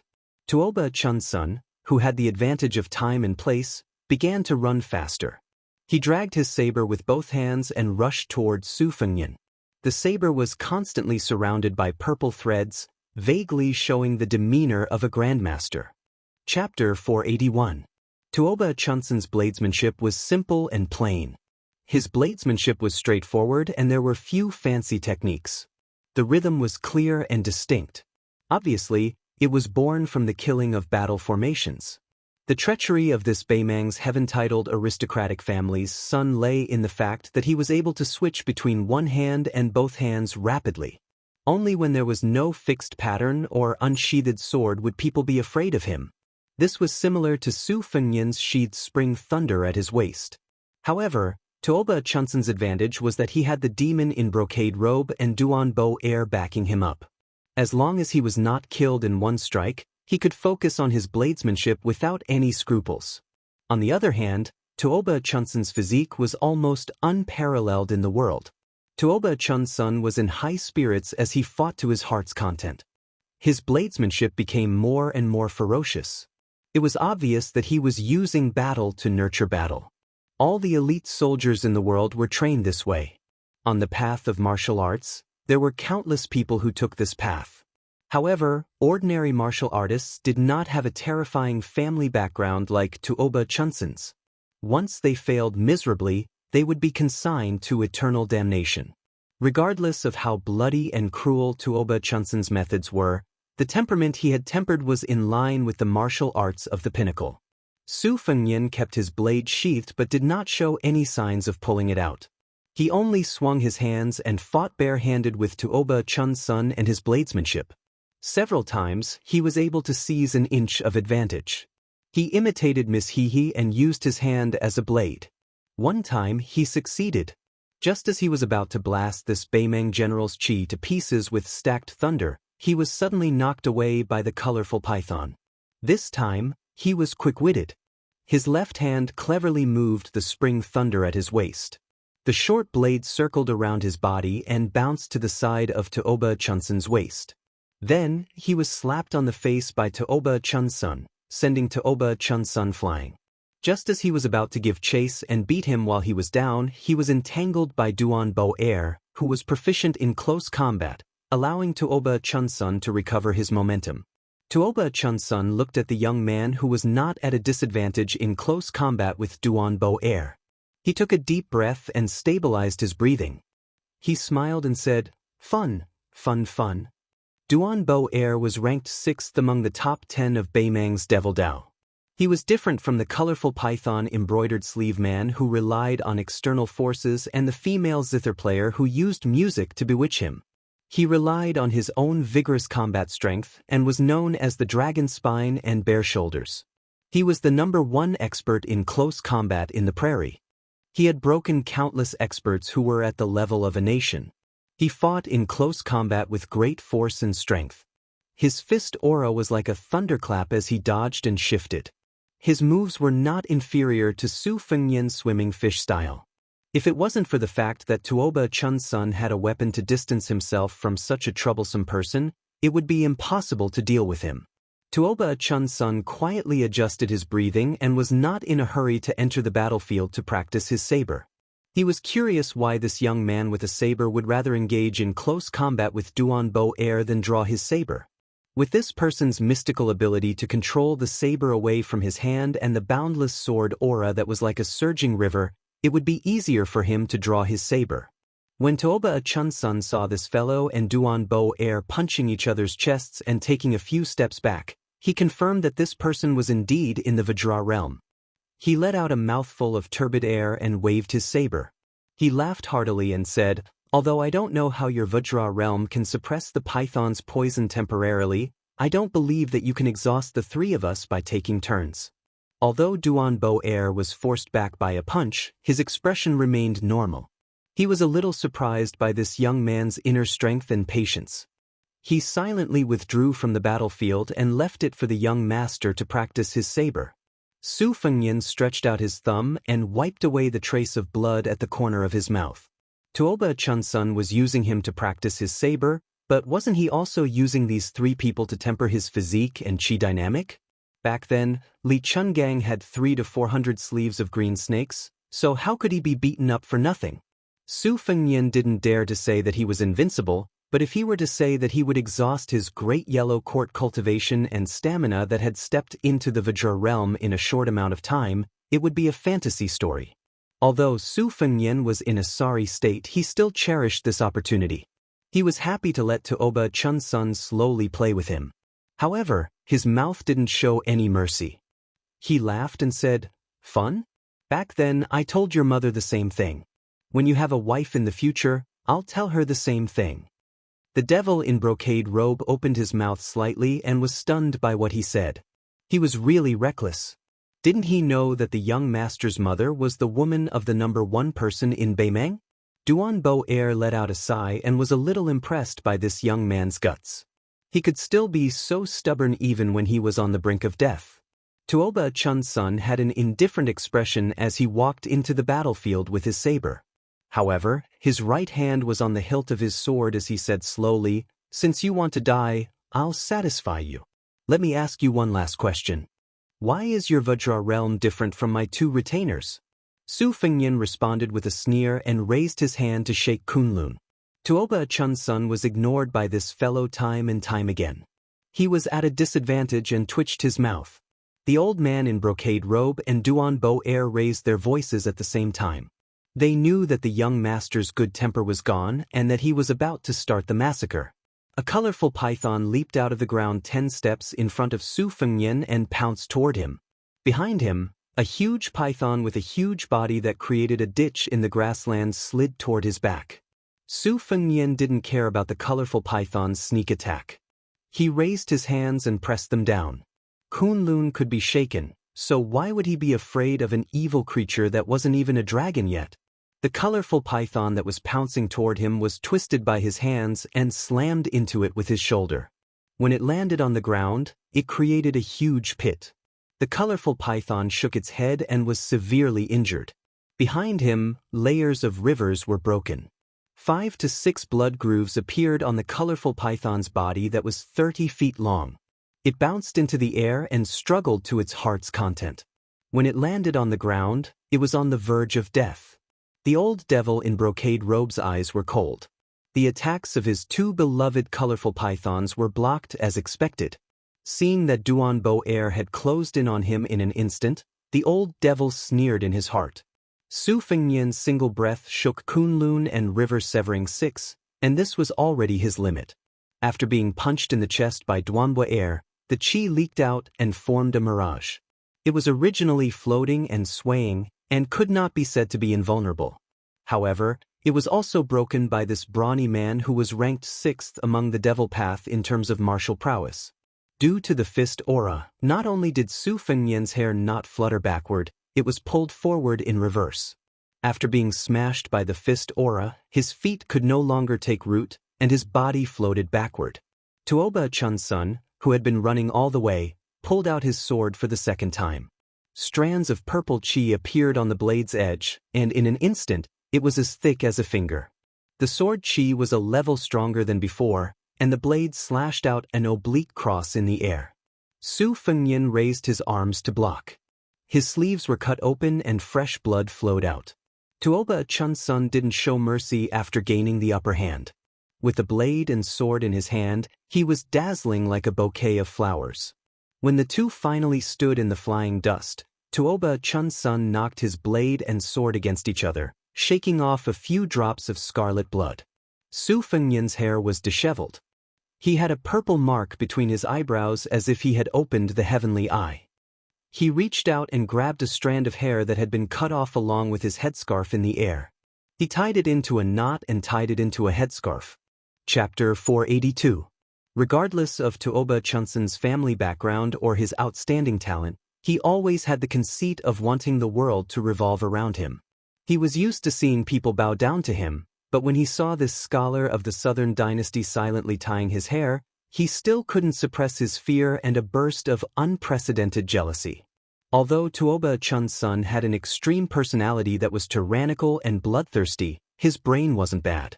Otherwise, he wouldn't have let Chu Cha or hunt in the periphery even though he had the upper hand. He was afraid that this fish would slip through the net and escape. At this moment, as he gritted his teeth, he took 2 steps back and gently put his sword and saber back into the sheath. he said coldly, "Duanbua Erwi, you must make this kid draw his saber." The demon in brocade robe knew that once Duanbua Erwi, who was good at close combat, went all out, there would be nothing for him to do. He walked to a colorful python pet and squatted down. He took out a porcelain bottle that contained several kinds of rare venomous insects and poured them all into the mouth of the giant python that was severely injured by Duanbua Erwi. He then turned to look at the youth with the saber. It had been a long time since he had seen someone with such hatred. Moreover, this fellow was so young. He was like an old man in his 60s lying on the bed who envied those vigorous young men. He couldn't bear to see the young geniuses who were far ahead in the martial Tao. This time, under his intentional or unintentional guidance, he had harmed a few young experts who should have had boundless prospects. Other than dying under Tuoba Chunsen's hands, some became food in the colorful python's stomachs. There were also some whose limbs were torn apart by Duanbua Erwi's brute strength. None of them were spared. Today, this unfortunate youth who had become a hunting target would have an even more miserable ending. Since Duanbua Erwi was known as the dragon spine and bare arms, his limbs, knees, and shoulders were all lethal weapons. Now that he had received the young master's order, he no longer concealed himself. This burly man originally had a leopard's head and round eyes. After he revealed his ferocious appearance, experts would know that his killing intent had been aroused. His hair was the tip of his blood, and his fingers were the tip of his tendons, which could cut iron like mud. Duanbua Erwi's blood circulation and chi circulation had reached their peak. The domineering aura of a Vajra realm martial artist was on full display. Chi flowed from his tendons to his limbs. Every time he took a step, the grass would sink. His punches had no pattern. Su Fengnian's Fata Morgana, which he had constructed using the yellow quart, was like a bronze mirror that had been smashed by an iron hammer. Although it rose layer by layer like tidewater, it was still shattered layer by layer. His arms were already injured by Tuoba Chunsen's saber and sword. As he blocked the attack, his long robe was dyed red with blood. Duanbua Er turned around with a sinister smile and shouted angrily. His fist moved in a straight line, rudely breaking up the young saberman's skillful hand, and then he took a big step forward and rammed his shoulder into the saberman. Su Fengnian pressed both of his hands on his shoulders. 4 taels to 1,000 jin, but he also diverted the force and did not lose the momentum. One person charged forward, the others slid backward. Dust rose from all directions. With every step Duanbua Er took, the ground trembled. Looking at the cold face in front of him, he used his shoulder to push his elbow, and his elbow to push his hand. The strength of the dragon and tiger penetrated his muscles and bones like iron hooks. He punched his chest, and his internal energy poured out. With a bang, the young man was blown away by the punch. His body did not fall back in a straight line, but after his feet left the ground, he slid in a full half arc in the air before landing on the ground. His feet were like a dragonfly skimming the surface of the water, indescribably elegant. However, Duanbua Er was proficient in martial arts and killing. How could he give the young man a chance to catch his breath and climb up the tower? Taking advantage of the slight stagnation caused by the force of the arc, he calculated the right place to land and rushed forward like a wild horse galloping through a ditch. When he got close, his feet sank into the mud. His majestic body twisted like a fully drawn bow, and then he swept out a whip kick. A series of vicious movements were completed in an instant. Since the young saberman could not reach the peak of Mount Kunlun, he might as well sink his chi into his dantian and reach the yellow springs. He did not escape or evade. His feet planted firmly on the ground, and he used an incomplete Kunlun shaking style to forcefully resist this kick. This time, when they made contact, the chi of both sides were like firecrackers, and their momentum was as strong as thunder. Duanbua Er turned back his whip kick, and his body spun in midair. The second whip kick was aimed at the young man's head. Tuoba Chunsun, who had been sitting on top of the mountain and watching the tigers fight, clicked his tongue and laughed sarcastically. It really hurts. It hurts just by looking at it. The young man who was about to be whipped to death was expressionless. His body leaned backward and fell to the ground. He slapped his palm, and his body spun rapidly like a spinning top. Duan Bo Air, whose whip kick missed, could retract freely. He retracted his whip kick and took a step forward like a plow. Then he kicked the young man's waist. After the kick hit, he did not pursue the young man. Tuoba Chun-sun and the old man in brocade frowned but did not say anything. Duan Bo Air, who had stopped moving, had blood flowing out of his leg. It seemed like his calf had been pierced by something. He reached out to touch his neck, and it was also dripping with blood. If he had not been startled and sensed that something was wrong, with Duan Bo Air's strength, that kick would have been enough to break the young man's waist and spine. Chapter 483. Su Fengnian, who had slid sideways, slowly stood up and spat out a mouthful of blood. He did not expect that he would not be able to inflict a fatal wound on the demon. The sparkling and translucent swan eye was suspended in front of him while the slender ame was hanging at the front of Duanboi Air's neck when he was in a kicking posture. At this moment, the realm of sword control was not enough to surpass the speed of the blade. Other than having a large stance, there were no substantial benefits. However, it was more than enough to kill the guard at the Duck Head Green Inn. Unfortunately, Duanboi Air's 5 senses were sharp and he managed to dodge the flying ame. However, his calf was hit. With his Vajra physique, Swan Ni's sword pierced through his calf and it was not a big deal. As for the distraction of controlling the sword, Su Fengnian, who had suffered a powerful kick, was heavily injured. Duanboi Air touched the blood groove on his neck with his finger and sneered, "What a sinister method." The demon in brocade robe's face was gloomy. He had roughly guessed the truth. He thought that the word sinister was not enough to describe this young man's ability to prick people's wrists. He turned to look at his young master who no longer had a smile on his face. He rejoiced in his misfortune. The more the little fellow who had yet to draw his blade showed off his martial prowess, the more miserable his death would be. His young master's physique was single-handedly forged by Tuoba. His young master also lived up to the expectations of the Beimang army god. He looked around Beimang and his line of sight was fixed on the 18 people on the list. Following this, he could be considered to have no one in his eyes. This time, he had suffered a setback in Dragon Waste Prefecture.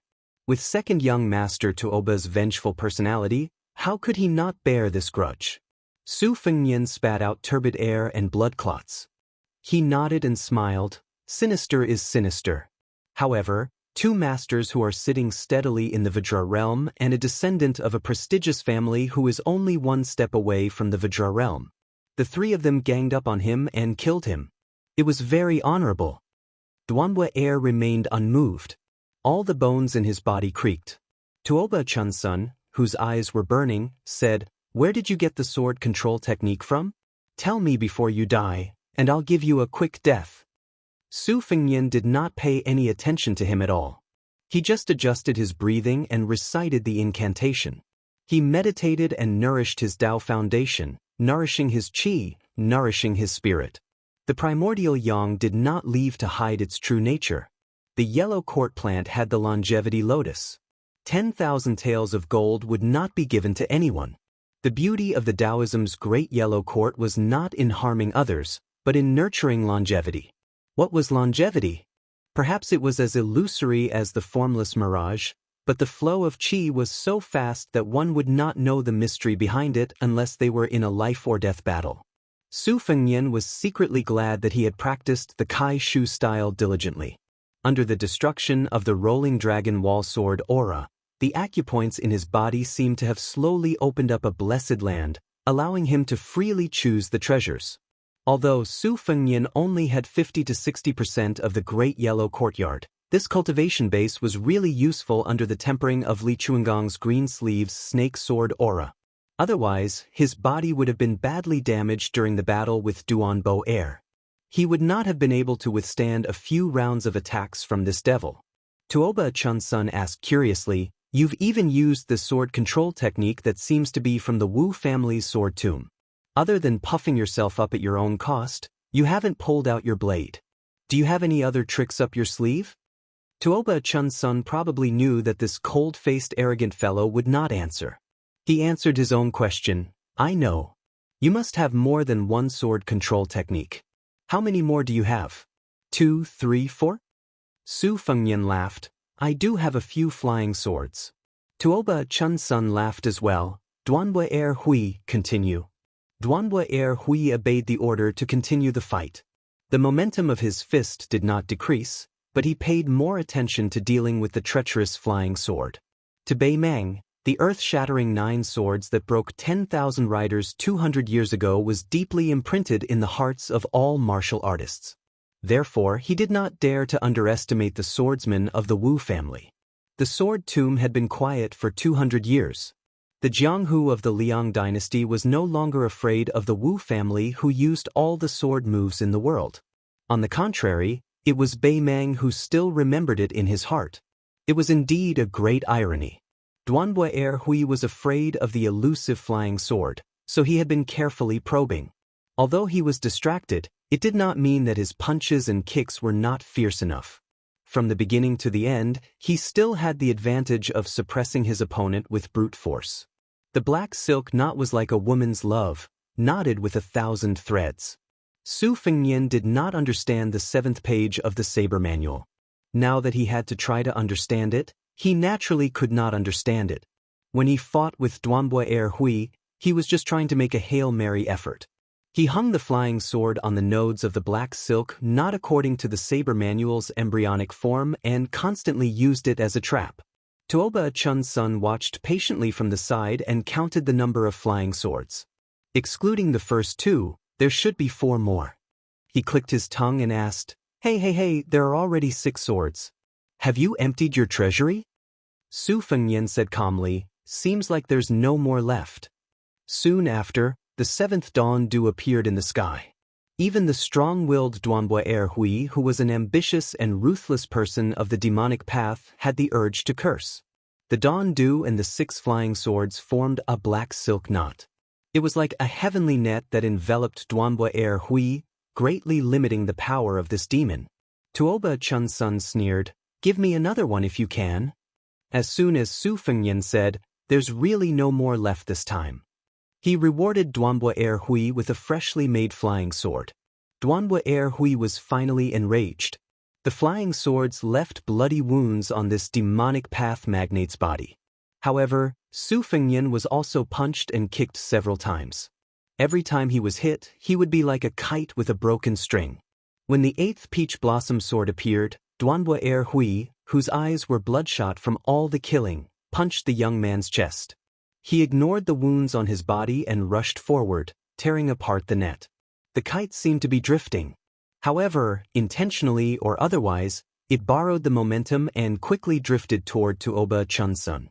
Duanhua Er Hui shouted, Young master, be careful. The old man in the brocade robe controlled a colorful python to crash into the young swordsman who refused to give up. Tuoba Chun-sun's hands swiftly grabbed the hilt of his sword and saber. Su Fengnian's body rose a few feet in the air. He stepped on the colorful python's head and suddenly pointed. Unexpectedly, he did not assassinate Tuoba Chun-sun. Instead, he turned toward the demon in the brocade robe. He headed north. The spring thunder finally exploded. I have a saber. An incomparably resplendent stream of light swept across the sky. It was green with hints of purple. Li Chungang has 2 sleeves, I have 1 sleeve. 1 sleeve of azure dragon. The stream of light swept past. The old man in the brocade robe slowly lowered his head. His body was cut in half at the waist. Chapter 484. The robe was cut in half at the waist. The robe was cut in half by the sleeve blade. It was the robe of a devil path magnate that had lived for 60 years. When the light swept out, Tuoba Chun-sun squinted his eyes subconsciously, just like an ordinary person looking up at the sun. When this little Tuoba, who had been living a smooth life, opened his eyes, he only saw a corpse that had been cut in half at the waist, and the damned young man who had finally pulled out his saber. He did not know when the short saber had returned to its scabbard. With both hands on the hilt, he slowly straightened his back and turned around to face Tuoba Chun-sun and Duanhua Hui. Tuoba Chun-sun remained motionless like a mountain. He weighed the pros and cons in his heart. If he was the one facing that saber, he would not have been cut in half by the saber with his sword in hand, let alone killing Duanhua Er Hui. This was probably the shrewdness of this young man with mixed martial arts. After he knocked him down from his horse, He knew that it would not work to capture the leader of the bandits.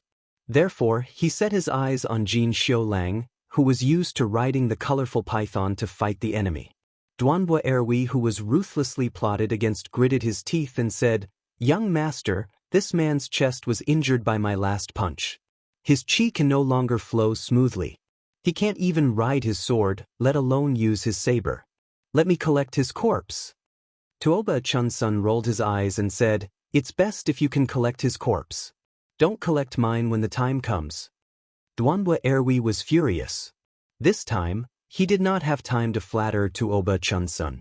After Su Fengyan separated from Li Chungang, he had been cultivating his will according to the sheepskin fur old man's experience in sword isolation. With the help of the divine energy brought by the purple seal golden chamber, the one-sleeve green snake evolved from the two-sleeve green snake, finally unleashed an unimaginably fierce spirit. However, it almost exhausted all of his essence, chi, and spirit. He pulled the bow to the fullest, almost breaking the bowstring. After the spring thunder returned to its scabbard, Su Fengyan could not help but tremble, especially his hands that were holding onto his blade. His body had suffered heavy injuries from the repeated battles with Duanbo Er. His last punch had even caused him to bleed from his 7 orifices. It was just that he had forcefully suppressed it a moment ago, but now it was slowly flowing out. His face was covered in blood. In fact, when he first met Tuoba Chunsun and the colorful python man in silk sleeves, Su Fengyan was not afraid to fight, nor did he want to run. Tuoba Chunsun wanted to use battle to nurture battle and use him as a blade dummy. How could he not have such thoughts? However, man proposes, God disposes. With the addition of Duanbo Er, he sank deep into the mud, and it was difficult to escape. It was the first time that Su Fengyan heard about old godly swordsman Li nurturing the sword will. Since the sword could only be unsheathed when it was required to kill with one strike, otherwise the sword will would be damaged. Wouldn't that make him look like a bully? Should he use this sword when facing an opponent whose realm was higher than his? If it was not suitable for him to unsheath, how was it different from learning the dragon-slaying technique when there were no dragons in the world? However, Li Chungang kept him in suspense and did not give him an answer. He only said that he knew the 5 sacred mountains before going to the mountains. Su Fengyan entered the empty realm of the canyon again. At this moment, the spring thunder no longer rumbled. Su Fengyan slowly closed his eyes. Layers upon layers of jadeite, the sword will and the saber will were all the same. Within the sheath of the small world, the spring thunder was full of vitality.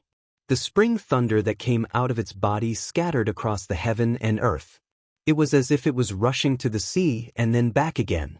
It even went against the current and climbed up steadily.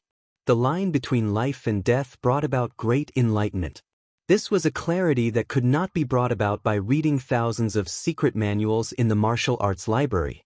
It was like seeing the light with one's own eyes. This was the so-called lowering one's head and climbing the mountain for 60 years.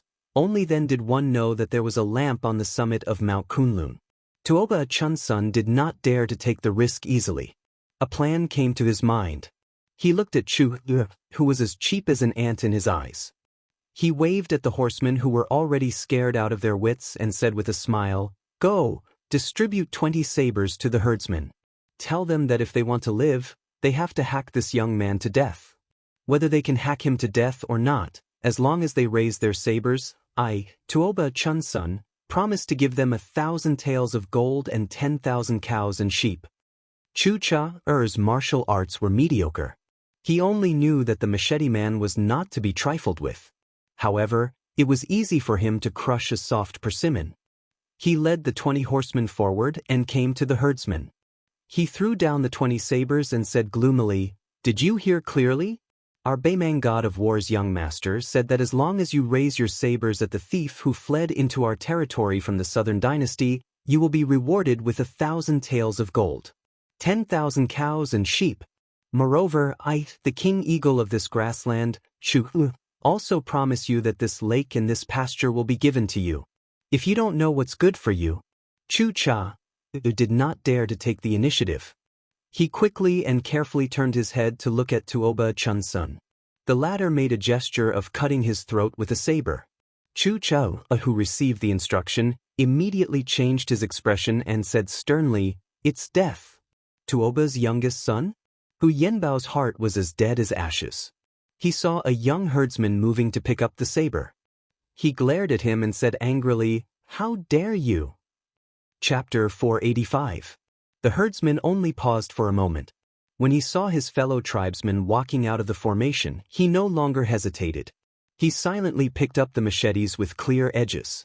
The herdsmen's wives and children also turned their heads away, not wanting to see this scene. A Baoji rushed out of the tent and spread out his hands between the cavalry and the herdsmen with machetes. His young face was full of tears. The old chief closed his eyes and tears flowed down his face. One old and one young, two faces. In the moment of life and death, they were of no help. Huyan Guanyin ran to a Baoji and hugged him. He rolled to the side and avoided the furious Char. As a shady, he was the unquestionable ruler of this grassland. His ferocity soared. Even if he, an eagle, was only a chicken in the eyes of the Tuoba family, he was not someone the herdsman could go against. He pulled out a long and forged machete and slashed down viciously. Huyan Guanyin's arm was cut so deep that the bone could be seen. Su Fengyan opened his eyes and bent down. The spring thunder spun in his hand. His back was facing the herdsman with machetes. His state of mind was as calm as an ancient well. He had seen too many ugly people and was not surprised. Moreover, for the sake of the tribe and the lives of his loved ones, it was reasonable for him to raise his machete or refuse. He held the spring thunder in one hand and raised his arm with the other. Suddenly, the river behind him broke and a gully appeared. The herdsman's charging formation showed a timid commotion and stagnation. Looking from afar, they could only see dust flying. After all, it was not as shocking as seeing it with their own eyes. The reason why they raised their machetes was not only because they were afraid of the Tuoba family's reputation, but also because they were lucky that this young scholar had a bodhisattva's heart. However, after the grassland split, it seemed to draw a line between life and death. If they crossed it, they would also die.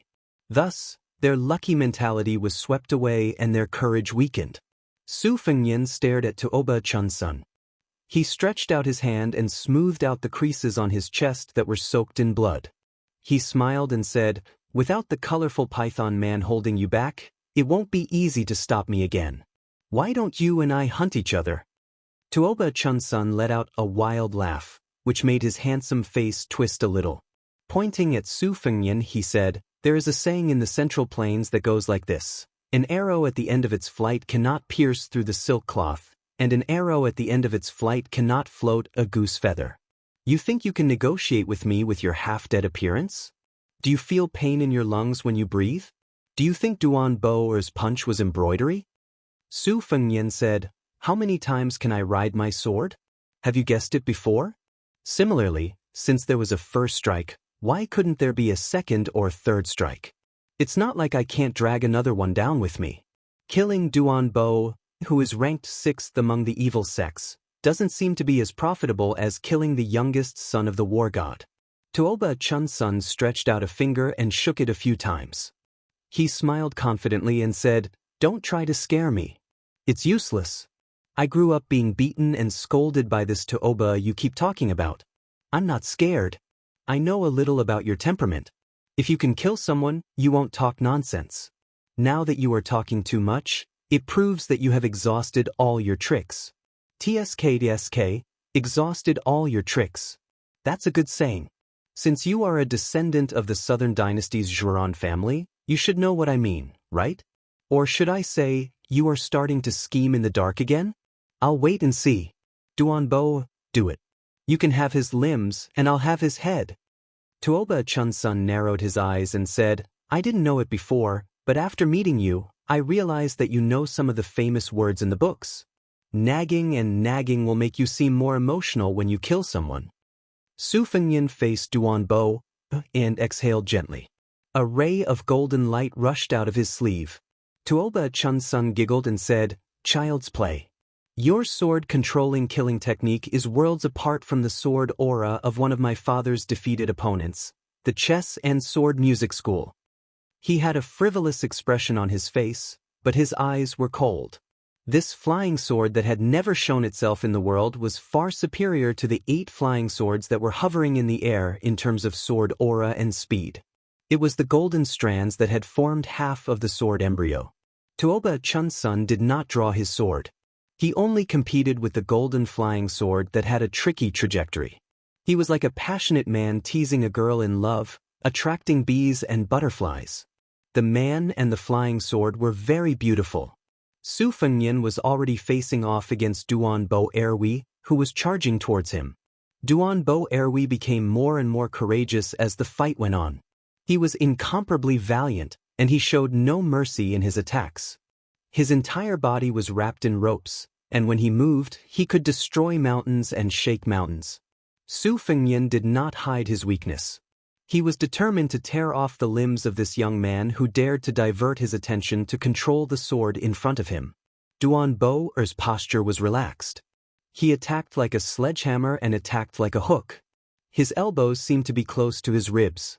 He did not pull up much, but his explosive power was extremely frightening. The burly martial artist walked in the mud like a snake. His hands twisted and turned, creating an endless cycle of mutual generation. Su Fengnian had suffered a heavy blow earlier. Now that he had to multitask and attack at the same time, Duan Bo finally found an opening and raised his knee. When Su Fengnian's head was rebounded by a huge force, his arms swept out and his entire body was sent flying.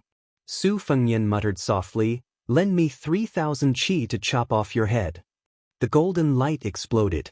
The flying sword that had been hiding its strength all this while was instantly fueled by its master's desperate attempt to gain the upper hand. Its speed suddenly increased by a few times and it pierced towards Tuoba Chunsun's glabella. It was a close call. Tuoba Chunsun, who could not dodge in time, raised his hand to block the sword with his palm. He tilted his head and the flying sword pierced through his entire palm, leaving a bloody scar on his face. Duan Bo, who sensed the abnormality, was greatly shocked. He no longer pursued the young man who seemed to have no end to his tricks. He rushed to his young master's side, afraid that the flying sword still had a killer move. If Tuoba Chunsun, whom the military god had high hopes for, died in Dragonway state, not to mention Duan Bo, even the entire Beimeng demon sect would not be enough to accompany him in death. Tuoba Chunsun did not look at his palm. He slapped Duan Boer's face and said furiously like a madman, "Go and kill him." The golden wisps flew in a semicircle and disappeared into his sleeve. Su Fengnian, whose face was as pale as a sheet of paper, staggered after landing on the ground. He swallowed the blood that surged up to his throat and bent his back as he ran forward. A few cavalrymen who were blocking his path were cut down along with their horses. Duan Bo turned around and chased after him. Tuoba Chunsun's 5 fingers formed a hook. He raised his head and roared, "If I don't kill you, my surname is not Tuoba." Chapter 486. The colorful python swam around the corpse of Jinxiu Lang, occasionally lowering its huge head to gently touch it. Tuoba Chunsun's right hand was pierced by the flying sword, so he pulled out a knife with his left hand and chopped off the python's head that was caught off guard. He then slashed the retainer in Jinxiu Lang. It was more bloody and cruel than whipping a corpse. Chu Char did not dare to ride on the horse, and even after dismounting, he did not dare to get close to this young Tuoba for fear of being angered. Tuoba Chunsun chopped the loyal retainer that died because of him into pieces and glanced sideways at Chu Char. The latter trembled and knelt on the ground to beg for mercy. Tuoba Chunsun sneered, "Consider yourself lucky that you are an eagle master. Chu Char, send someone to bring all the eagles and riders of your tribe out. If you fail to kill the assassin who tried to assassinate me, your tribe can be removed from the prairie." Chu Char led the horse and trotted to Tuoba Chunsun's side. He handed over the reins and asked in a low voice, "What about these herdsmen?" Tuoba Chunsun said calmly, "The prairie is a promise. Naturally, we will give you gold, cattle, and sheep." Chu Char nodded like a chick pecking at rice and said flatteringly, "Young prince is indeed the king eagle of the prairie." Tuoba Chunsun mounted the horse and sneered, "Whether they live or die after this is none of my business." Chu Char was stunned for a moment before he came to a realization. He crossed his arms in front of his chest and lowered his head. "Young prince is wise." Tuoba Chunsun saw that there was nothing on the saddle and said expressionlessly, "Go get a strong bow and 3 quivers of arrows." Chu Char's lackey shouted. Immediately, there were horsemen who were extremely respectful and rushed over to hand over the bows and arrows. Tuoba Chunsun picked up an arrow with 2 fingers and shot a horseman at the periphery. The arrow went straight through his head and he fell off the horse. Only then did Tuoba Chunsun squint his eyes and nod. He raised his head to look at the yellow eagle that was trained by Chu Char. Once again, violence rose in his heart. If Jin Xiulang did not die, with his ability to train eagles, how could Chu Char, who was once an eagle master, be a match? The great sparrow trained by that old servant could even catch and kill eagles. This kid was really lucky. Tuoba Chunsun suppressed his killing intent and squeezed the horse's belly. He ordered, "Tell that beast of yours to keep a close watch. Every time you lose track of him, I'll cut out one of your eyeballs." Jin Cha hurriedly mounted the horse and followed behind the young prince. He came and went in a hurry. The herdsmen of Hu Yenbao's tribe all felt as if a heavy burden had been lifted off their shoulders. For this small and weak exiled tribe, it was like the dark clouds above their heads had not dispersed, but at least it was not immediately followed by a heavy downpour. Hu Yenbao was already disheartened. He only asked his daughter-in-law to bandage Hu Guanin's wounds. Inside the tent, the young girl's body was trembling from the pain, but she still had a determined look on her face. On the other hand, the child, Abaoji, was sobbing from the heartache. He squatted on the ground and buried his head in his knees, not daring to look at his sister's wound. Hu Yenbao said guiltily, "It's all our fault for harming this young bodhisattva from the southern dynasty." Hu Guanin wanted to say something but stopped. The old man said worriedly, "The one who chased after our benefactor should be young Prince Tuoba." On the grassland, a soul-stirring hunt unfolded. After Su Fengnian broke out of the encirclement, Duanbo Air turned back and chased after him. The distance between them was gradually shortened until they were less than 300 meters apart. They could see each other clearly. The speed of their figures was not inferior to that of a warhorse. Behind Duanbo Air were Tuoba Chunsun, Shirdi, Jin Chao, and 100 riders. After casting the net, it was naturally time to reel it in. Once Su Fengnian fell into the net again, there would be no chance for him to escape. It was already shocking that he was able to kill a Vajra realm expert during the encirclement this time. Su Fengnian bent down like a leopard and did not dare to reduce his forward speed.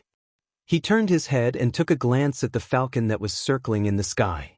He knew that if he slowed down his running speed, the recovery of the Great Yellow Court would naturally speed up. However, if he was entangled by Duanbo Air, he would fall into the net again.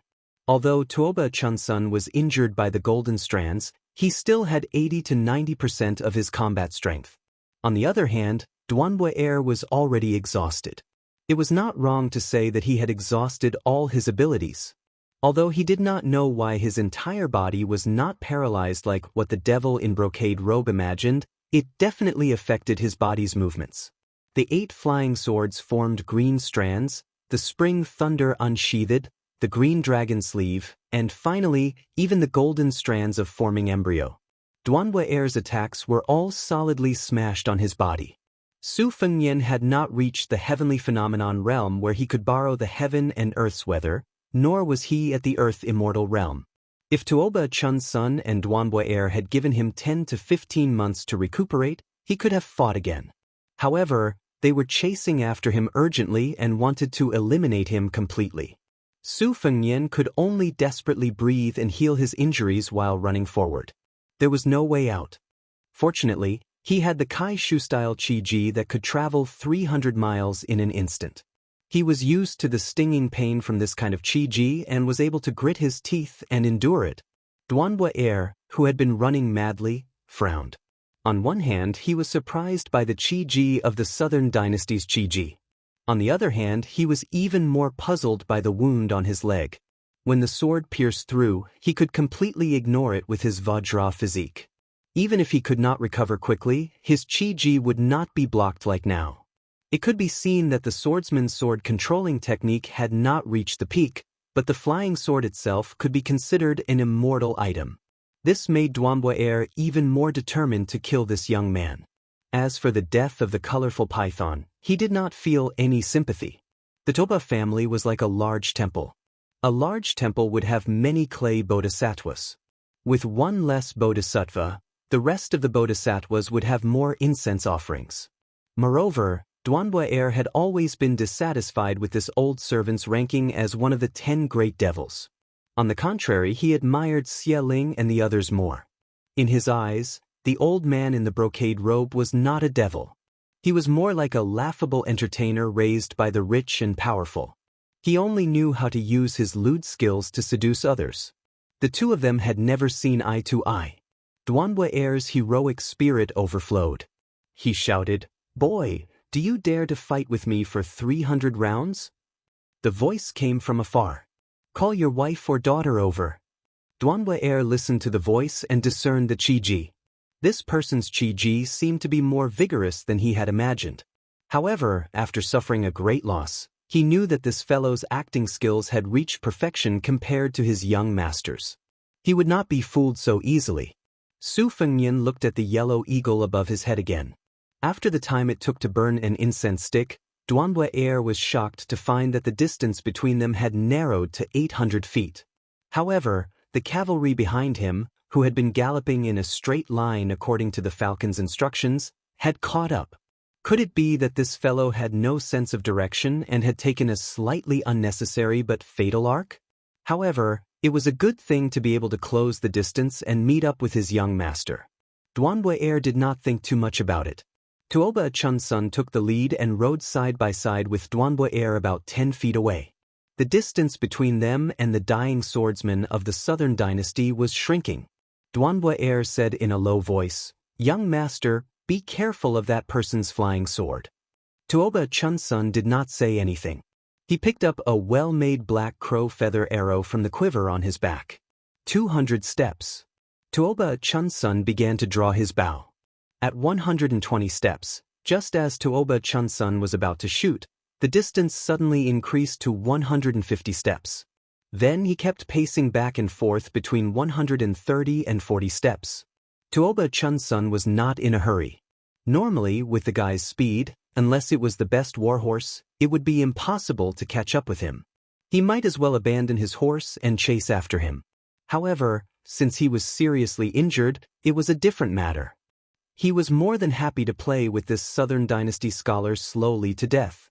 When the time came, he would take his head and hang it in front of his family's gate. Finally, the distance between them shortened to 120 steps. Tuoba Chunsun drew his bow and shot. An arrow pierced through the air. Tuoba Chunsun took out his quiver and picked up arrows at an astonishing speed. Although there was a sequence of arrows, they all hit the man's back at the same time. It was obvious that each arrow was faster than the previous one. This was a kind of continuous arrow technique. Su Fengnian did not want to waste any of the qi in his body. He rolled forward and dodged 2 arrows. He waved his sleeve and was about to grab the last one. Tuoba Chunsun stood on the back of his horse and drew his bow to the fullest. He shot the arrow that he had been preparing for a long time. It went straight for Su Fengnian's glabella. Su Fengnian bent his finger and flicked away the previous arrow. He leaned his head back and kept his body close to the ground. He held the arrow with both hands and did a nimble roll. He used the huge force of the arrow to continue running forward. He broke the arrow in the process and suddenly raised his qi. A small part of the arrowhead was thrown into the sky. It pierced through the body of the falcon that was flying at a low altitude. Duanbo, who was still running, was dumbfounded.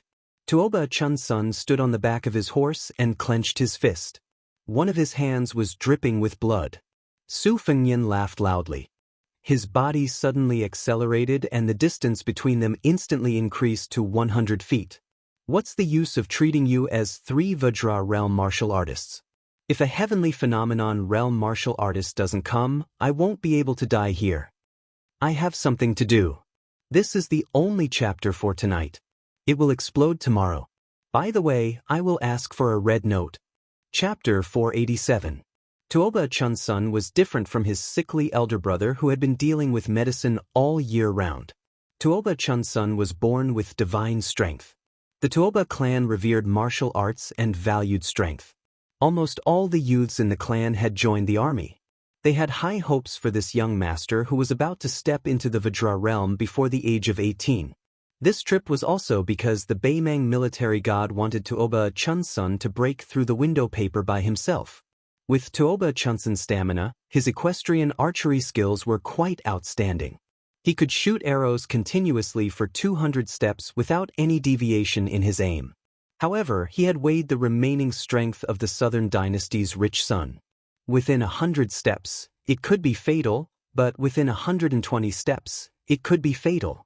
He did not want this guy to die so easily, so he had always wanted to shoot his back at around 120 steps. It would be best if he shot his hands and feet. Every autumn hunt of the palace, Tuoba Chunsun would go hunting with the army. When he encountered large prey, he would leisurely stay at the edge of the shooting range and shoot. This was the wisdom that had been honed when his father threw him into the ice field to fight with a white bear. At that time, his only weapons were a bow, a dagger, and a quiver of arrows. This time, Duanbua Heir was not shocked by this boy's archery skills, but he was shocked by this young man's shrewdness. Even when he was in a life-or-death situation, he still did not forget to carefully weigh the pros and cons. The group of people followed closely behind. If they disappeared from sight, they would have to rely on the yellow eagles to keep an eye on them from the sky, providing them with information. They would constantly shrink the distance between the two parties as a smokescreen. Finally, when the yellow eagles swooped down to lower their altitude, they would dodge the arrows and use the arrows to kill them. Everything was done in one go. It was as if after borrowing the chi to control the sword to injure the enemy, they had also sprinkled salt on the young master's wound. When experts exchanged blows, the outcome of the battle was often a hair's breadth away. With the yellow eagle hovering in the air, their victory was assured. Even if they were lucky enough to escape from their field of vision, as long as the general direction was correct, they were not afraid that this person would slip through the net. If they chased him all the way, they would not give him time to catch his breath and heal his injuries. Duanbua Heir revealed a sinister smile. Since you can still kill an eagle to demonstrate your strength, I'll give you the straw that breaks the camel's back. His coarse face was dyed a sickly crimson red.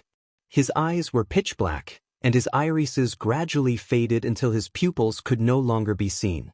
Even the cavalry, including city chief, sensed the strangeness of the squire, and their horses became restless. Duanbua Heir suddenly stopped his steps and made a gesture of throwing a spear. The 100 cavalrymen who were desperately riding their horses were baffled. The young prince's retainer did not have any weapons in his hands. Was he trying to take the machete man as a bird that would be frightened by the twang of a bow? As a city from the grassland, Chu Char was experienced and knowledgeable. She stole a glance at Tuoba Chunsun, who was standing on the back of the horse. Tuoba Chunsun was indeed the son of the god of war. His servants were so powerful that any one of them could flatten a small tribe by themselves. Lightning spear. This time, Duanbua Heir had used his chi and blood to forcefully raise his realm, stepping into the spirit void false realm. He bent his arm as if he was raising a spear and stepped on a series of pleasing intersecting steps. When he threw the spear, his left leg made a subtle but decisive step, driving his forearm forward in a whipping motion. There was an ear-piercing whoosh as a spear invisible to the naked eye pierced through the air. Wherever the spear passed, there would be ripples caused by the vacuum. It was like a comet sweeping past, arcing towards Su Fengnian's back. Duanbua Heir was born in the Chang tribe and had been good at using featherless javelins since ancient times. The javelins were slender and sharp, and those with great strength could pierce through several armors. He had participated in hunting since childhood and was known for his spear-throwing skills.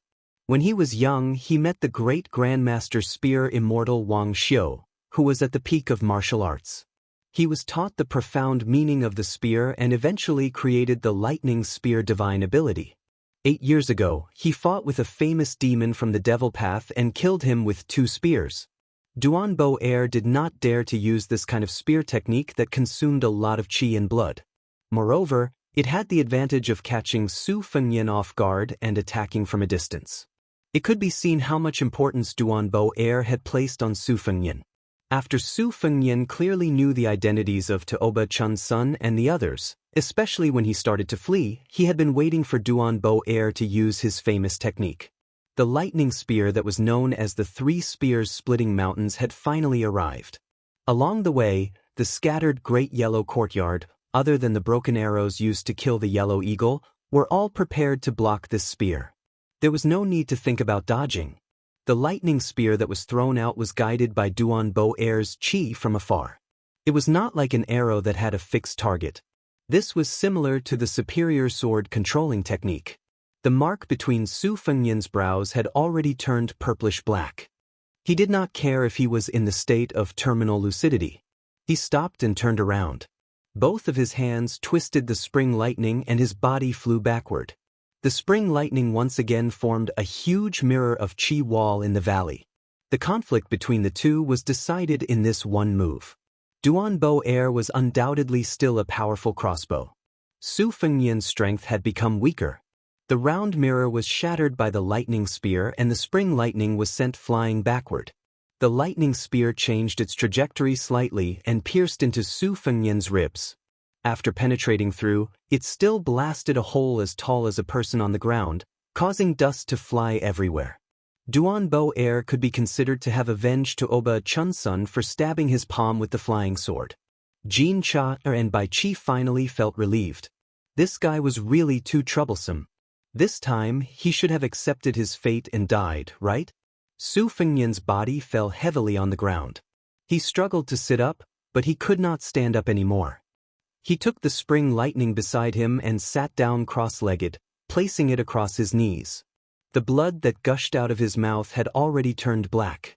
If he did not wipe it off, it was destined that he would not be able to wipe it clean. Su Fengnian only stretched out his hand and rubbed his hair. His body, hair, and skin were all given to him by his parents. Chapter 488. Ever since he was a child, Li Yishan had joked that he looked like a rich man from the north and the south.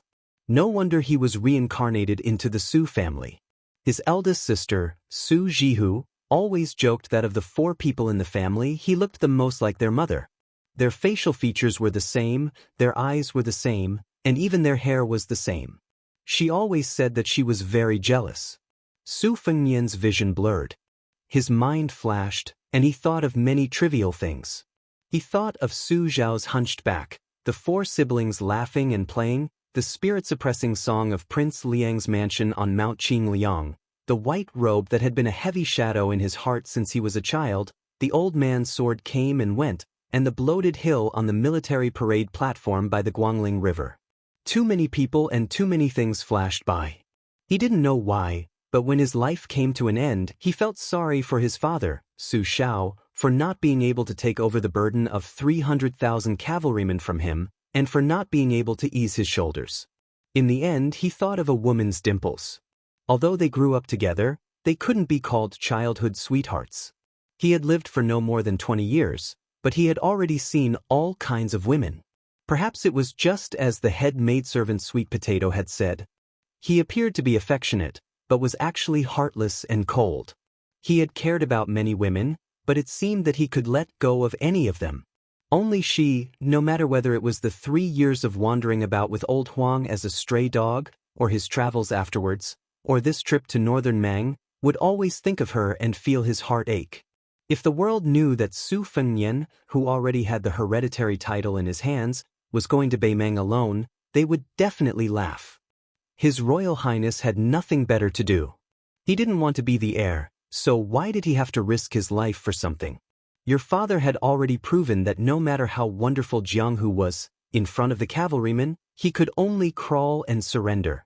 You can just wait for the king of Bailiang to die of old age, and wear that luxurious robe of the king of Bailiang. Why not? Even if the whole world knew that Chen Zhibao was a thorn in their throat and that they would most likely lose to him, even if the Su Fengnian turned a blind eye, it would only result in the loss of military power. The king of Bailiang was still the king of Bailiang, and the white-clothed war immortal was still the white-clothed war immortal. One sat in Bailiang, and the other sat on the border. The two sides were clearly separated, and the well water did not interfere with the river water. This was already enough to make people drool. Don't be discontented, and don't overestimate your capabilities. Regardless of whether you are Royal Highness or an idiot, even if you go to the Bailiang army, no matter how many military merits you accumulate, will you be able to challenge Qinbai, who rose from the Great War of the Spring and Autumn period? You can force soldiers Saint Yi Baikue to death? How many years do you have to build a direct line of soldiers under Qin Jibao's nose? Taking a step back, Qin Jibao killed Great Grandmaster Wang Xiu, who was once as famous as Li Chungang in Fengdu green robe and Fu Jiang in red armor. What qualifications does Su Fengnian have to compete with him on the same stage? In the entire Liang dynasty, no one thought that he could be like the king of Bailiang and control the 300,000-strong cavalry. It was funny, but this seemed to be the reason why the middle-aged man in the capital, Great Peace City, allowed the eldest son of the king of Bailiang to do whatever he wanted. In such a big dynasty that ruled the spring and autumn period, there was not a single young person who was so important to the emperor. Su Fengnian's fingers trembled as he tied his loose knot. That night, Su Xiao said, "Fengnian, if you die in Beimang, Bailiang will be handed over to Qin Jibao. The Bailiang army has changed its tune. This is nothing to me, Su Xiao. But if you die, as your father, I can only do what your mother did when she entered the palace alone. I can't take revenge." Su Fengnian joked at that time, "As a father, you are really useless. If my disappointing son dies in Beimang, you can lead the Bailiang cavalry all the way to Beimang's palace. How domineering would that be?" Su Xiao was silent for a long time. In the end, he chuckled and said, "Father also wants to and will do that. But I'm afraid that you will really die, so I said some discouraging words to deceive you. My Su family has 300,000 cavalry. No matter what, we will destroy half of Beimang's national strength. How can father do such a domineering thing better than you?" Su Fengnian laughed and said, "Of course I won't die if I don't have to." Just thinking about it made him sullen. Su Xiao, who never hit this son of his, slapped Su Fengnian's head. The general, who never believed in ghosts, actually spat a few times and jokingly scolded him, "Don't say such discouraging words." Then he muttered to himself a few times, "Children's words carry no harm." Su Fengnian replied helplessly, "You're already 20 years old. What children's words carry no harm?" Su Xiao shook his head and didn't say anything else. Su Fengnian closed his eyes and put his hands on the spring thunder. He understood some things. Why did Su Xiao still like to sew shoes like an old farmer? Xianyuan Jingqing should have been like Zhang Julu, knowledgeable about the world. At the very least, he could have been close to Sun Ping. But he was blocked outside the door of his family of 3, on the Mount Hui of the Xianyuan surname. Even if he became a Confucian sage, he still couldn't take half a step out. The one who rode the ox eventually went down the mountain. But what was the difference between going down the mountain and going up the mountain?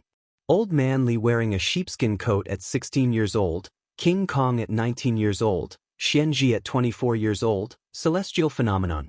Why was it that after losing his arm, he was still at the gates of hell on the river, making a few smiles and a flying sword? In the end, it was all one word. Su Fengnian thought of her dimples and stood up shakily. Even if he didn't admit it, he knew that he liked her. If he didn't like her, how could he not get tired of looking at her after so many years? He just didn't know that he liked her so much. Since he liked her but couldn't say it out loud, he shouldn't die here. After Su Fengnian opened his eyes, he wiped the blood with his sleeve and shouted with a smile, "Jiang and I like you." Tuoba Chun's son laughed coldly, but he couldn't laugh again. A young woman came over on a sword. Behind her, there was a Confucian in a green robe who was walking on the waves. The woman stood on a long sword, floating in the air in front of the guy who was in a dead end.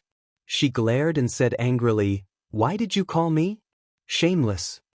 Chapter 489.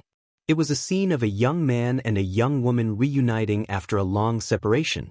The man fought against 3 Vajra realm experts by himself and even killed one of them. Even though he was defeated, it was still an honorable defeat. If this news spread out, it would be enough to shake Beimang. On the other hand, the beautiful woman wielded her sword out of thin air. When such a man and woman met in such a manner, except for a blind man, everyone would feel that it was rather spectacular and heartwarming. However, the woman's words seemed to be a little unfathomable. Chu was shocked by the woman's appearance and sword control. The 100-odd cavalrymen behind him looked at each other in dismay. How were they going to fight? Duanhua Erwi didn't wait for Tuoba Chunsun to say anything. He was furious and threw out the thunder spear for the second time.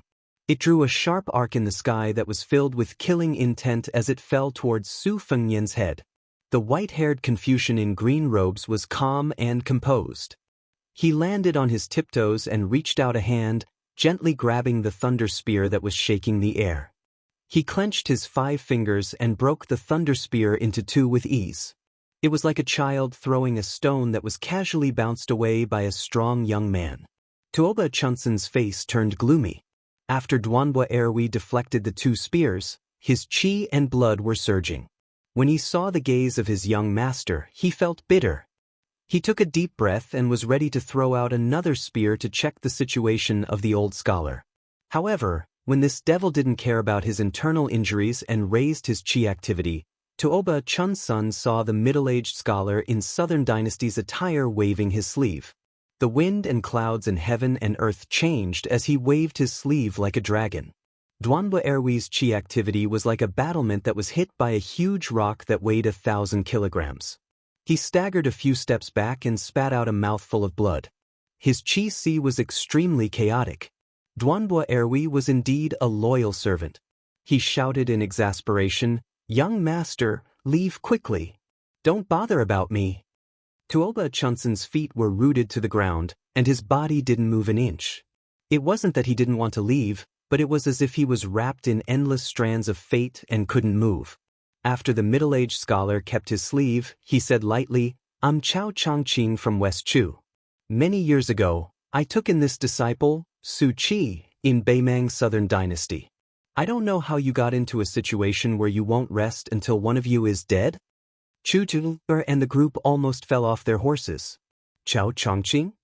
This was the first celestial being who entered Liang Imperial Palace 3 times. "If you have the ability, go show your prowess to my father. Why are you being calculative with a junior like me?" Chao Zhangqing smiled and said, "Young prince, don't try to provoke me with words. If I have the chance, I will fight with Bodhisattva Tuoba. However, I believe that Deng Tea has already passed Gusai State and is heading north to the imperial tent. If I go there now, I will be suspected of taking advantage of him." Tuoba Chunsun suddenly smiled brightly and said with a cheeky smile, "Uncle Chao, you are being too serious. Among the 10 people on the martial roll, other than Wang Xinji from the martial emperor city, my father respects you the most. He personally said that Chao Qingyi is the well-deserved Confucian saint in this world. I didn't know this person was Uncle Chao's disciple. If I'm rude, I hope Uncle Chao doesn't mind. No wonder this person could kill my retainer. His name is Su Qi. Congratulations to the Southern Dynasty for having a young talent who can stand shoulder to shoulder with Yelu Dongbei and Murong Longjiang." Chao Changqing only said, "I just entered the realm of land immortal. I'll definitely fight with Tuoba in half a year." Tuoba Chunsun was so angry that he almost vomited blood. He wanted to slap himself. The 3 sects had 2 sages, Qilin, and Buddha Dragon Tree. He was wondering why Confucianism, the most powerful sect, lacked a land immortal. And it just so happened to be Su Qi's master. Tuoba Chunsun calmed his mind, and he no longer had his cold-blooded temper and arrogance from before. He lowered his head and asked gently, "Uncle Chao, can I return to the Northern Dynasty?" The lady whose beauty could be ranked in the top 3 leaped down from the great Liang Dragon Sparrow sword. She faced Tuoba Chunsun and said coldly, "If you want to kill him, I'll kill you." The great Liang Dragon Sparrow was intelligent. It circled around the lady like a little bird. This scene made Duanbo shudder. How old was this lady? Was she really a sword immortal? A female sword immortal in her 20s? Tuoba Chunsun cursed this Southern Dynasty scholar with the surname Su. Not only did he have a master that made others jealous, but he also had a beauty that even he was jealous of. He quickly smiled and said, "Since I already know that Brother Su Qi is Uncle Chao's direct disciple, I won't dare to provoke you.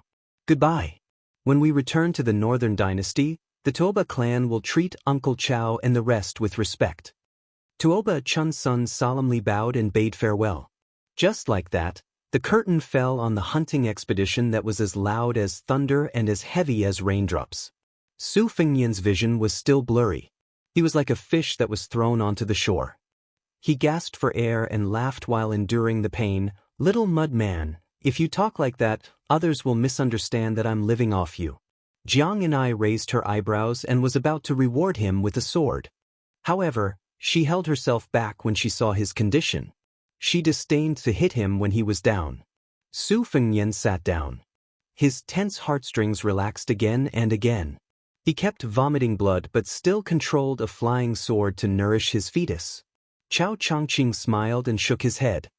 He walked to His Royal Highness and sat down cross-legged in front of Su Fengnian. He didn't delay Su Fengnian from using the secret technique of Wu family's sword tomb to nurture the flying sword.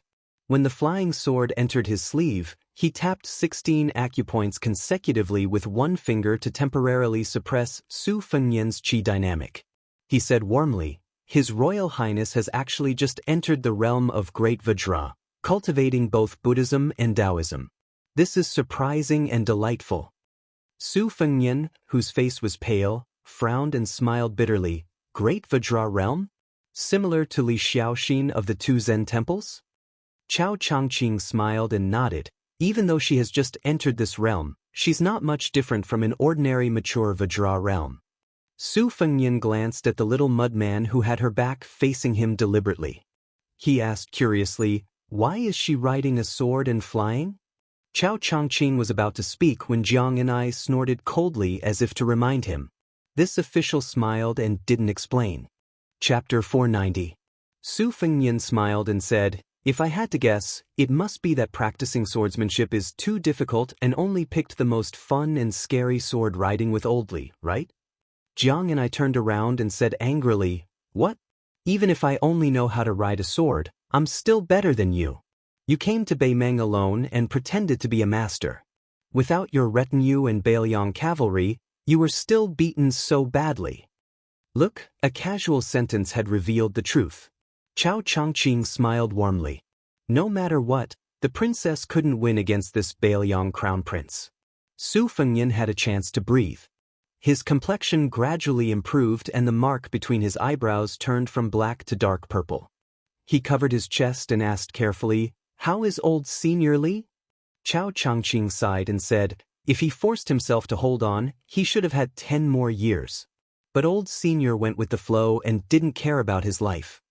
He felt that 3 or 4 years was enough to teach the princess the way of the sword. The little clayman's eyes turned red and moist. He choked and said, it's all your fault. Su Fengnian was silent. Chao Changqing said softly, the purpose of this trip north was to contact a few people of the spring and autumn period who were born in West Chu. Before I entered Beimeng, I went to Bailiang Palace and met the great general. Only then did I know that your whereabouts were leaked. I promised to kill Chen Zhibao to repay the favor, but your highness didn't agree. Later on, the great general also declined. The great general only asked me to pass a message to you. Su Fengnian smiled and said, speak. Chao Changqing flicked his fingers and continued to treat Su Fengnian's injuries. He said, the great general wants your highness to go home early. Su Fengnian smiled bitterly and said, it's easy for you to say. Jiang and I said angrily, you asked for it. Su Fengnian glared at her, and she glared back at him. They stared at each other. Chao Changqing pretended not to see and said, after your whereabouts were leaked, there were 2 people in Beimeng who were hired to kill you. I only know one of them is a blind female zither player from the 10 Devil Path. She is just like the Korean Ren Mao of the Liang dynasty. She is the best at pointing fingers and killing Vajras. Jiang and I sneered, remember to run when you see her. Don't forget your life when you see her. Su Fengnian snapped, when men speak, women shut up. Jiang and I flew into a rage, I'll stab you to death. Su Fengnian gave him a sideways glance. That's my sword. Aren't you embarrassed? It has only been 3 days since we last met, and I have a whole new level of respect for you. Putting aside your swordsmanship, the thickness of your skin is comparable to mine." Jiang Ni's pretty face flushed red, and the great Liang dragon sparrow sword flew at an astonishing speed. Chao Changqing felt a bit of a headache. Wasn't it a bit inappropriate for an outsider to be flirting in such a way? However, he quickly recalled His Royal Highness's even more inappropriate confession and immediately felt relieved. Enemies always meet. She hit the nail on the head. Su Fengyan laughed. "Little mud man, have you gotten calluses on your hands? Let me take a look and I'll know if you've been slacking off." Jiang and I replied with His Royal Highness's catchphrase, "Shut up." However, compared to Su Fengyan's "shut up," her momentum was much weaker. Chao Changqing said slowly, "It was the king of Bailiang who gave me the approximate route to the north, and I was able to meet His Royal Highness in time. Otherwise, I would feel guilty for the rest of my life." Su Fengyan shook his head and laughed. "Congratulations to Sir for becoming a saint."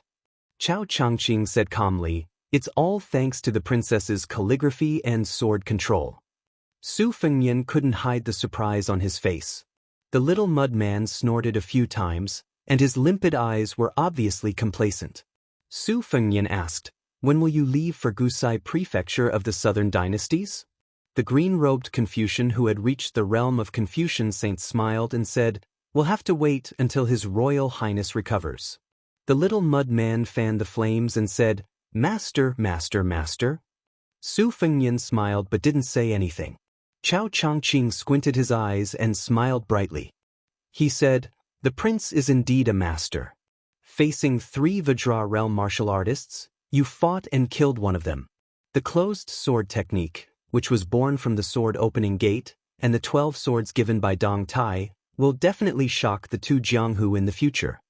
Su Fengyan shook his head and sighed. Not to mention elderly and Mr. Chao, even compared to White Fox's face, he's still far behind. Not to mention there's a bull rider. Jiang and I curled his lips and said, "Compared to Hong Shixiang and Nangong Push, he's really shameless." Su Fengyan nodded seriously and said, "If he's shameless, how can he say he likes you? You're the same.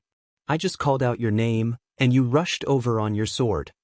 Jiang and I was instantly defeated and threw away his armor. His ears turned red. He wanted to say something but couldn't say a word. Chao Changqing tactfully turned a deaf ear. Su Fengyan and Jiang and I said at the same time, "I'll kill you with one sword." Jiang and I, who had been defeated again and again, hurriedly left on his sword. One sword came from the west and one sword went to the east. Only Su Fengyan and Chao Changqing were left at the scene.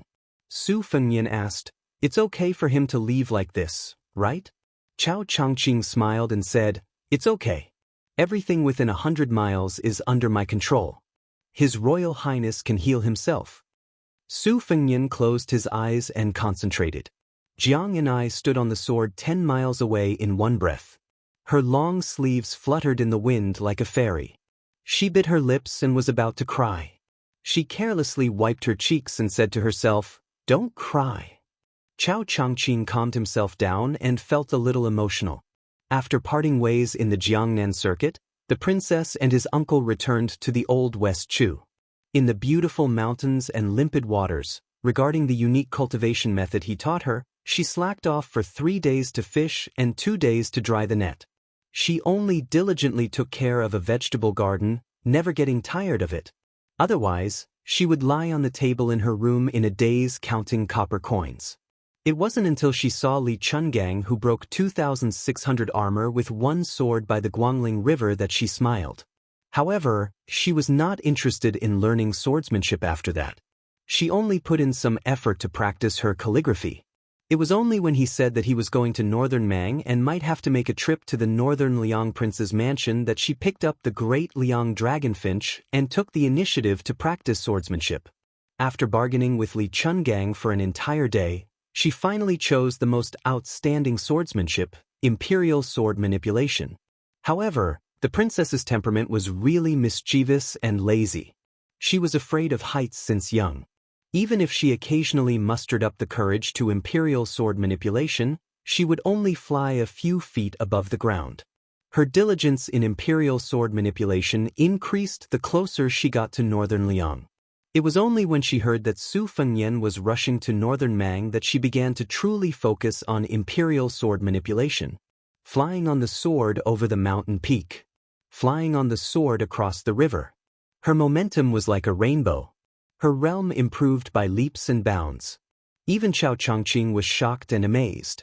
Chapter 491. Chao Changqing took advantage of Su Fengnian's meditative state to take a few glances at him. There was no doubt that he had just entered the Vajra realm. Compared to when he first met him in Gangnam-do, his aura was much grander. In West Chu, he and Li Chungang had nothing to do, drinking and discussing heroes. The old god of swords had mentioned this ill-fated prince of Baoyang many times.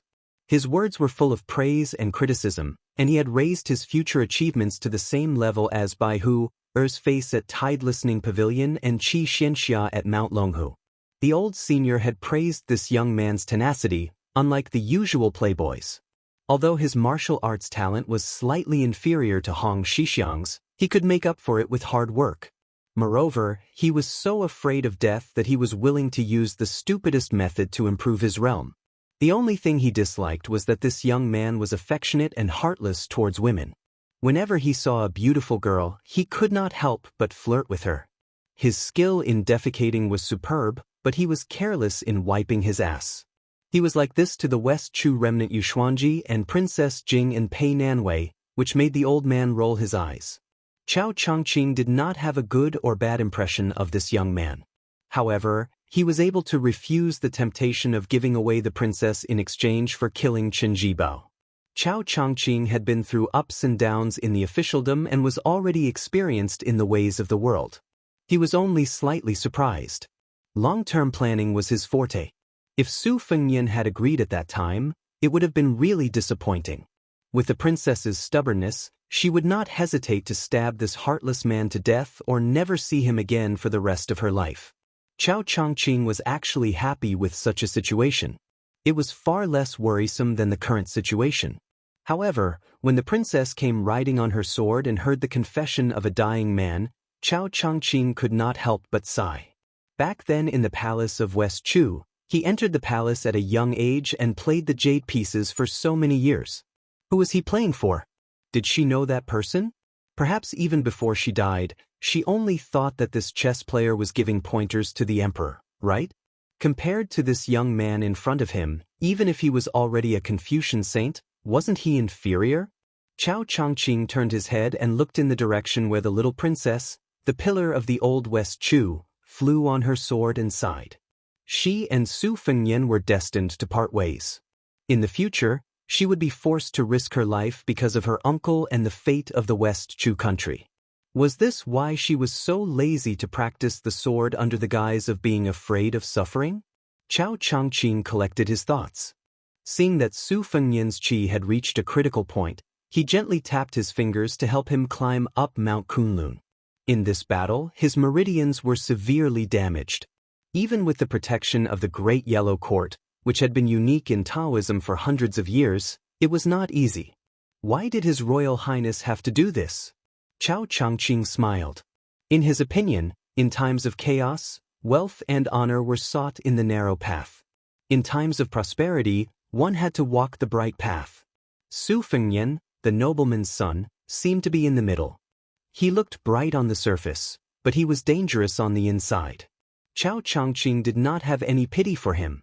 Since he was born into the Su family, he had to be aware of the difficulties. The princess, whose real name was Xianxia, was the same. How could she be an indifferent woman with great fortune on her back? After Su Fengnian's 3 qi revolutions, he opened his eyes and asked, "Are you really going to restore the West Chu dynasty? Is that why you came to Beimang to contact the survivors?" Chao Changqing did not hide this. He nodded and said, "That's right. Many of the West Chu survivors are now powerful ministers of the Southern Dynasty in Beimang. Before I arrived at the border, I went to the Liang Palace and carved words on the 9 Dragons wall, revealing my identity as the princess to the world. The imperial court began to set up a literary prison. The king of Guangling also personally led troops to suppress the 6 academies. The old grand preceptor of the capital, Sun Shiji, resigned and returned to his hometown. The students of the Imperial College were agitated. The left chancellor and right chancellor's pretense of affection was completely broken. The emperor of the Zhao family did not approve of the old Grand Preceptor's resignation, but allowed Huan Wen to resign from his position as the left chancellor and go to Guangling Taoism to be the administrator to appease the public opinion of the scholars. Su Fengnian smiled bitterly and said, "Fortunately, it's her. Otherwise, she would definitely hate you for making things difficult for her." Chao Changqing said calmly, "No matter if the restoration of the country fails or succeeds, I will definitely apologize to the princess with my death at an appropriate time. I have to give the princess peace and stability." Su Fengnian changed the heavy topic and asked with a frown, "Why did Dong Tai go to the northern dynasty to provoke Tuoba?" Chao Changqing, who was sitting upright and still, stretched out 2 fingers to stroke a lock of hair and smiled.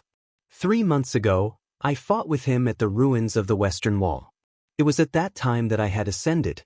Dong Tai said that fighting with me was boring and wanted to go to Tuoba to ask for a beating. However, although Dong Tai said it lightly, I know that this time, he will not fight with Wang Xianji. He will only use the martial emperor city as a whetstone to sharpen his sword. This time, there will only be 2 results. Either he will die at the hands of Tuoba, or he will survive and become a sword immortal. Dong Tai's swordsmanship is only used to kill people. If he becomes a sword immortal, he will really have a chance to shake Wang Xinji's throne as the world's #1. Since the 12 flying swords were given to His Royal Highness, I guess when Dong Tai will stop using the peach blossom branch, the world will no longer dare to say that Wang Xinji and Tuoba can easily kill the remaining 8 people if they work together. Your Highness will continue to go deeper into Beimang in the future. Let's wait and see." Su Fengnian smiled and said, "Since you have become a saint, this statement is not valid." Chao Changqing shook his head and said, "In the eyes of the world, the saints of the 3 sects have high realms. However, when it comes to killing, they are too weak. This time, I entered the realm of Earth Immortal to build momentum for the princess. If I were to fall into the eyes of the hidden experts, I would only be a laughing stock." Su Fengnian went straight to the point and joked, "Sir, you are too modest. A saint is a saint. Who dares to look down on you? If I had your realm and didn't have any status to worry about, I would also go to the palace to make a scene and embarrass the 9-5 sovereign." Chao Changqing's finger stopped beside a strand of hair. He then folded his hands on his knees and said with a smile, "If such a day really comes, Chao Changqing will definitely go and watch." Su Fengnian smiled and said, "I was just saying. Sir, don't take it seriously." Chapter 492. Chao Changqing glanced at the vast grassland that stretched as far as the eye could see and said calmly, "Back in the day, there was an old man from West Chu who rushed to the frontier fortress. His horizons were broadened and he was deeply moved. This Hanlin also changed his poetry from that of a dancer to that of a scholar official. It can be seen that your Highness left Baoyang's eaves and went to Beimang alone. You have the foresight and boldness to establish your own family. Very good." Su Fengnian said bitterly, "If teacher hadn't arrived in time, there's an 80 to 90% chance that I would have died here." Chao Changqing stared at the young man's face and said in a low voice, "Do you know how many times the king of Baoyang has fallen into a life-threatening situation in his military life?" Su Fengnian said softly, "Su Shao is only a second-ranked martial artist, but he likes to take the lead. He himself said that it was because of great luck that he didn't die. He also said that he actually has the ability to lead a province's military and government. It's just that he was somehow pushed to the high position of king with a different surname." Chao Changqing said ruefully, "The great general has attracted a lot of hatred and burdens for the Zhao family by becoming the king with a different surname. Do you think that the king of Zhao family doesn't want to do this? It's just that he doesn't have the national power yet. It's just like how the Empress of Beimang still doesn't have the national power to break through the gates of Baoyang." Su Fengnian smiled and said, "Teacher, I suspect that you're trying to sow discord." Chao Changqing laughed and said, "Your Highness, you and I are well aware of that." Su Fengnian smiled but didn't say anything. The 2 of them looked at each other in silence. Su Fengnian finally frowned and said, "It's a pity that Tuoba Chun's son left alive. Although teacher has temporarily taken in a cheap disciple and raised a flag for me, with the Tuoba family's background, it won't take long to find some clues.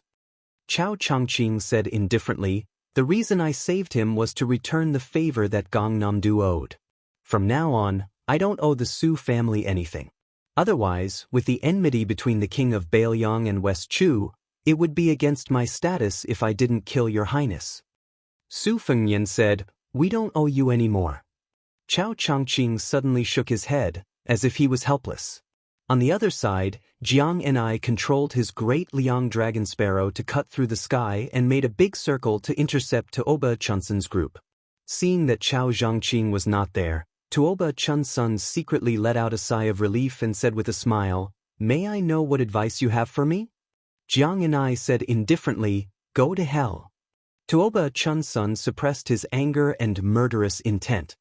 He was still smiling as he said innocently, Uncle Chao has magnanimously let me go. Why don't you smile and forget about the enmity? Jiang and I jumped off the flying sword that was even more worthy of its name than Su Fengnian's. After landing on the ground, he did not waste time talking nonsense with this little Tuoba. He put his index and middle fingers together and whispered, Lin. The great Liang's dragon sparrow pierced through the sky in an instant. Its majestic aura was not inferior to Bo Air's thunder spear. Tuoba Chunsun's pupils contracted violently. He quickly took out an arrow from his quiver and shot it with his bow. The arrow hit the flying sword accurately. Not only was it bounced off, but it was also crushed by the majestic sword aura. The great Liang's dragon sparrow didn't slow down. Tuoba Chunsun, who was sitting on the horse, was defeated by the arrow. He pulled out his Mang saber and held it in front of him to block the flying sword. The Mang saber trembled slightly and was cut in half. Tuoba Chunsun lowered his head, threw away the Mang saber, and dodged off the horse. The flying sword circled back to Jiang and I, which was equivalent to drawing a complete circle. Formation. Jiang and I bent his middle finger and put it on his thumb, gently forming a seal. What a great celestial being sitting in the dark, the sword in the vast ocean. If Li Chungang saw this scene, he would definitely boast that his disciple was more worthy of the 500-year praise than him. The flying sword soared in the sky, turning and turning as it wished. The sword was like antelope hanging from the horns, drawing a dazzling trajectory. Chu Jing and the others only saw young Prince Tuoba being chased in all directions like a dog that had fallen into the water, while this Xianxia and the 100 cavalrymen all dismounted from their horses and crouched on the ground at the same time, afraid that they would be caught in the crossfire. Bo Air was afraid of the flying sword's speed and sharpness. He only dared to use his qi to meet the enemy, helping his young master to share the burden of the tide-like sword aura. This young woman cultivated the heavenly way of the Confucian school that Chao Changqing taught her and the supreme way of the sword that Li Chungang painstakingly created. No one in the world could be like her, who had both a gifted foundation and an unparalleled amount of luck. Ordinary martial artists had to painstakingly climb up the stairs, looking at the mountains and sighing at their inadequacies. She was the only one who could reach the heavenly way in a single step and still recklessly waste natural resources. She would slack off from time to time and always like to be in a daze on the way to the top. However, it was precisely such a woman who did not put much effort into the way of the sword that Li Chungang recognized as a person who could still reach the peak of the way of the sword even though her way of the sword had already reached a high level. When Su Fengnian saw the little clay man returning on the flying sword in a huff, he asked Chao Changqing softly, "She went to find trouble with Tuoba Chunsun?" Chao Guanzi smiled and nodded. Of course she didn't kill him. Tuoba Chunsun and that retainer were probably apprehensive of my existence, so they didn't fight back. Su Fengnian asked, "Mister, can you give me another 4 hours to recuperate so that I can talk to Jiang and I?" Chao Changqing nodded expressionlessly. After 4 hours, Su Fengnian slowly exhaled a long breath with a normal expression. By the time he staggered to his feet, Chao Changqing had already disappeared without a trace. A few miles away, Chao Changqing grabbed the gray hair hanging down from his temples with both hands and looked at the sky with narrowed eyes. How many separations and separations could a person endure? Su Fengnian walked toward the woman whose back was facing him in the distance. She heard the approaching footsteps and sneered, "The next time we meet, it will be the time of your death." Su Fengnian stood side by side with her and looked toward the south together. He did not provoke her verbally. After so many years of bickering, she was always defeated. She said coldly, "If you dare to die in Biming." Su Fengnian rolled his eyes and interrupted her, "I know what you want to say. You want to find my corpse and whip it to vent your anger, right?" She bit her lips and turned her head away fiercely. "It's good that you know." Su Fengnian hesitated for a moment and walked in front of her. He touched her forehead and said gently, "I will practice my saber with all my heart. You should practice your sword with all your heart. Let's make a deal. If you lose to me in the future, I won't let you go." She had originally wanted to curse him, say something about how he could beat her with his mediocre martial arts, or that she could already fly on a sword, or something like that. But for some reason, just looking at him covered in blood, she felt very unfamiliar.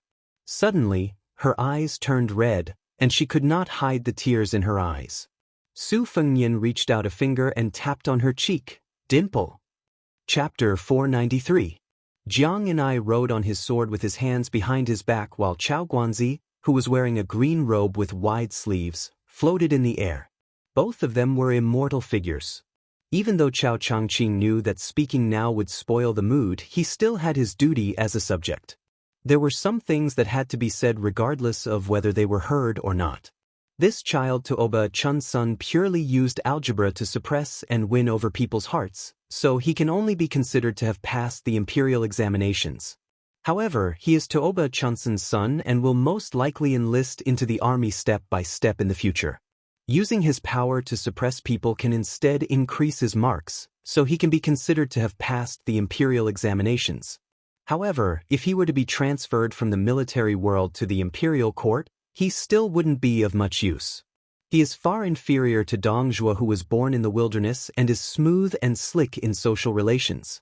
"Princess, this time when you go to Beimang South Prefecture's capital city to receive the old officials of West Chu, young master only needs to show up once.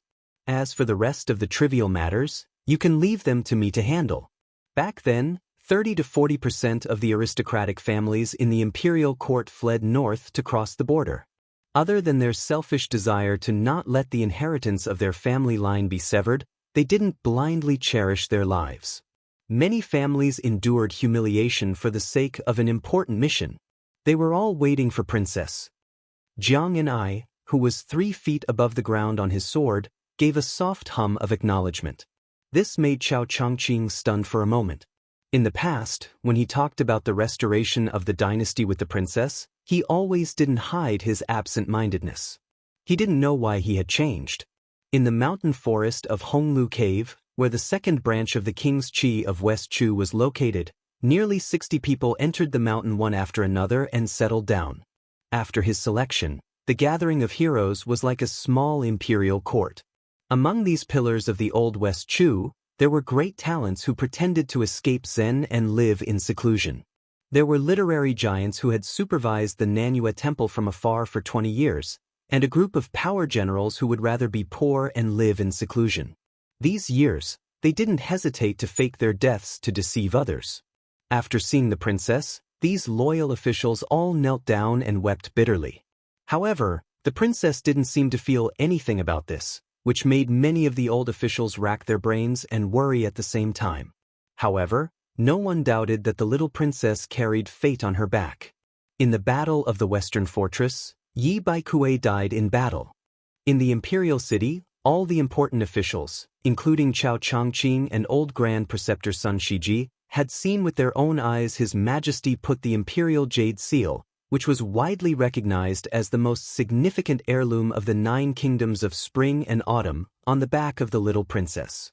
The brilliance of the imperial jade seal, which symbolized the fate of a country, faded and dimmed. It became no different from an ordinary piece of jade and was completely transferred to her. It was the dusk of an empire that was about to collapse.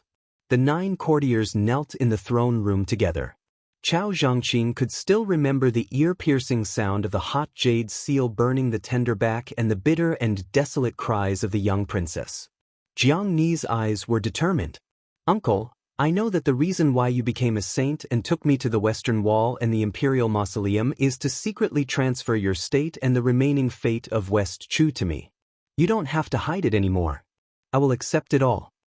Chao Guanzi's eyes were gentle as he softly said, Princess, you don't need to care about the thoughts of the ministers. The princess being by our side is already the greatest grace. You don't need to pay any price.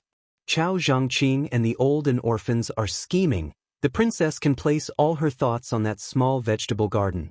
Su Fengnian was willing to send the princess back to West Chu. If Chao Zhangqing can't give the princess a stable life, then there's no need to revive the country. Jiang and I slowed down the speed of her sword and said softly, He's not afraid of death. Why should I be afraid of pain? I won't count coins anymore. The official, who had unknowingly turned from a young man to an old Confucian scholar in his 50s, nodded and said with a mischievous smile, Okay. Even if you secretly count, Chao Changqing will only pretend that he didn't see it. Jiang and I smiled brightly, revealing 2 dimples.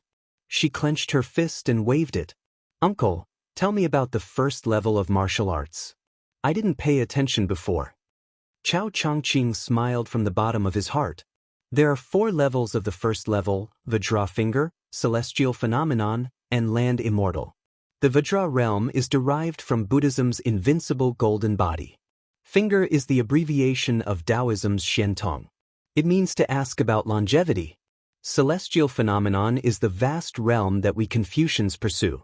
When the world isn't peaceful, it's up to the scholars to cultivate their bodies and govern the country.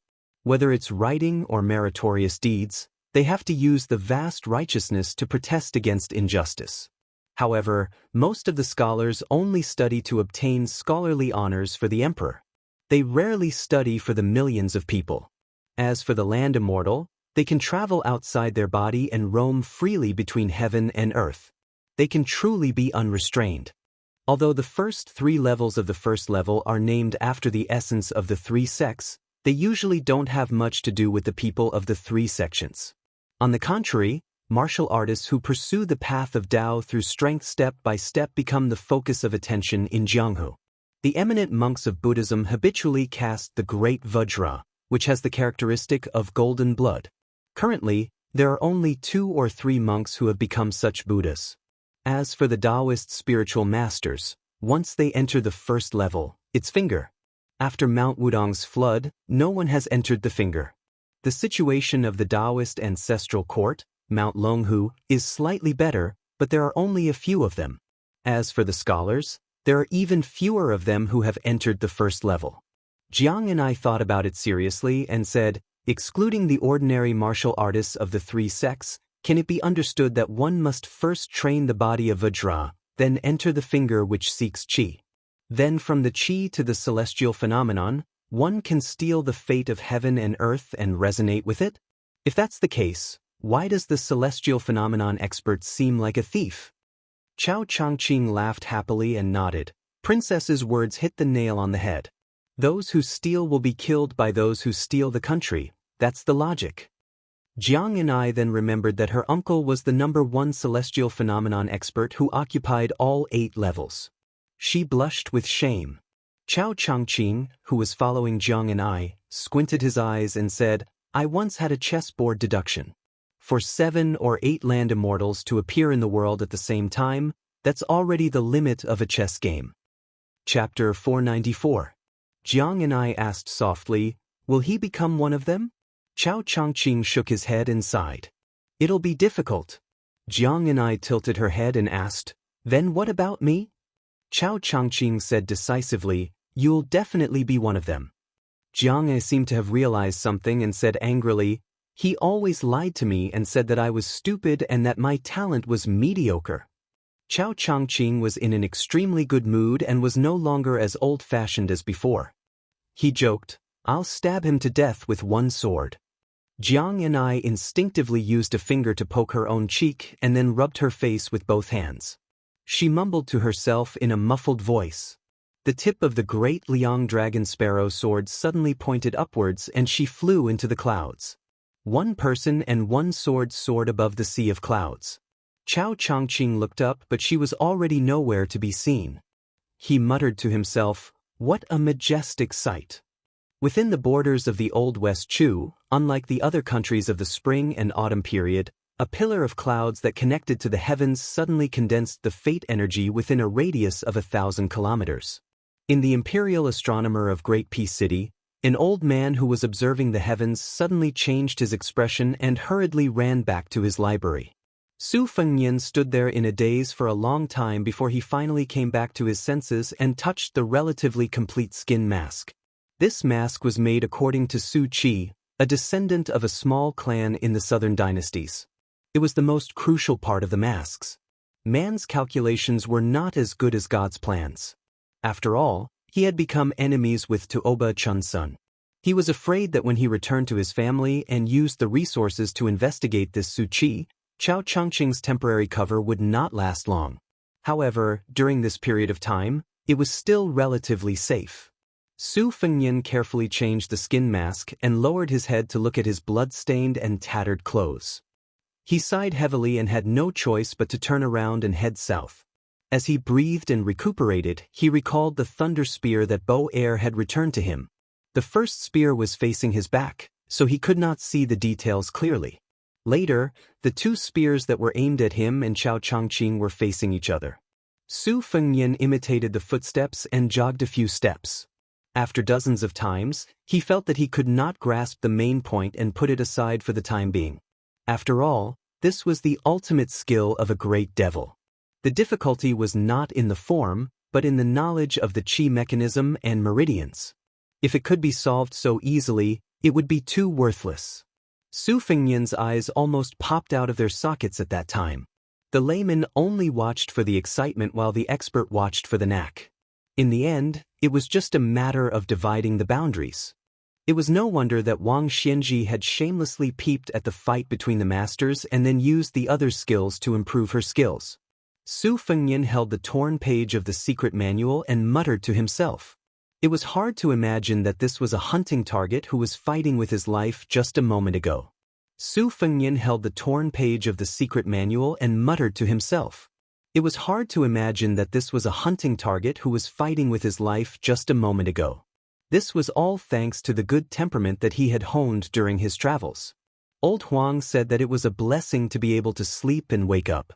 When Hua said that it was even more a blessing to be able to eat and poop. Su Fengnian felt that it was quite reasonable. As for the short reunion and quick parting with her, Su Fengnian did not feel too much melancholy. At this moment, he was not qualified to be sentimental. Moreover, Jiang and I was no longer the little mud man who only knew how to smash mud or bite people. Since she could ride the sword, there was no reason for him not to try his best to improve his state. The next time they met, this stupid girl would most likely be determined to stab him to death with her sword. Su Fengnian suddenly raised his head and saw a figure full of murderous intent. An old monk standing beside the inferior horse lowered his head and put his palms together. Su Fengnian smiled and forcibly dispersed his murderous intent. The old monk, who was already a Buddha in the human world, raised his head and said, "If His Royal Highness wants to vent his murderous intent, I will not fight back." Su Fengnian smiled and said, "The holy monk already has an invincible Vajra body. It makes no difference whether you fight back or not. Because of a good karma, I almost died on the grassland. Now my whole body is aching, so I won't waste my energy." The old monk said calmly, "Your Highness, you don't have to worry about the safety of the shepherd tribe. I will stay here." Su Fengnian asked, "Old abbot, are you speculating what kind of role the future king of Bailiang will play? If it doesn't suit you, do you want me to die in Beimang? You are wrong. Whether it suits me or not, it seems that I was destined to die in Tuoba Chunsun's pursuit." The old monk shook his head and said, "It is a person with great luck who has unknowingly changed the fate. It is true that there is no fixed pattern in chess. It is not my intention." Su Fengnian almost blurted out F***ck your mother, but he managed to hold it back. He took a deep breath and squeezed out an insincere smile and said, "Old abbot, what are you here for? Is there a good karma waiting for me?" The old monk laughed involuntarily and shook his head. "Your Highness, you are overthinking. I am here to give you a 2 Zen pill as compensation for my miscalculation." Su Fengnian did not hesitate and asked with a smile, "Let's not talk about the past. It will hurt our relationship. Old abbot, other than giving me 3, 4, 5, 6 golden elixirs, which are known as living sariras, do you have any Buddhist martial arts secret manuals?" The old monk gently withdrew his hand from the sleeve of his kasaya and said with a smile, "There is only one elixir and no secret manuals. But looking at your highness's face, there is no big problem. It seems that you don't need the 2 Zen pills. I will not add flowers to brocade." Su Fengnian stared and trotted to the side of the Buddha. He said with a smile, "Don't, old abbot. Come, take it out and let me have a look." The old monk looked embarrassed and put his hand into his sleeve. He said with guilt, "That's strange. I think I lost it." Su Fengnian's face stiffened. He gritted his teeth and said, "Old abbot, can't you act like a master?" The old monk laughed and led the horse away. Chapter 495. When Su Fengnian and the old monk arrived at the herdsman's camp by the lake, they found that the yurts that had just been set up had been pulled out and put back on the carriage. It seemed that they were going to migrate again. The dragon tree monk who was leading the horse slowly turned to Su Fengnian and asked, "Your Highness, this is the 4th time you want to kill, why didn't you do anything each time?" Su Fengnian laughed and said, "Since the old abbot is a holy monk, naturally he is magnanimous and can tolerate people who cannot be tolerated in the world. Didn't they say that Buddha's head is full of dung? Why are you arguing with me?" The old monk took a deep look at this vengeful young man and laughed. "Your Highness is really a petty person with a lively mind.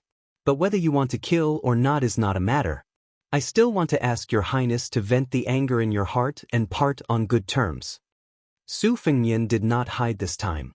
He put away his frivolous and impetuous expression and said calmly, "The killing intent is real, but I dare not have it. I am afraid that the old abbot will treat me as a devil that everyone wants to kill.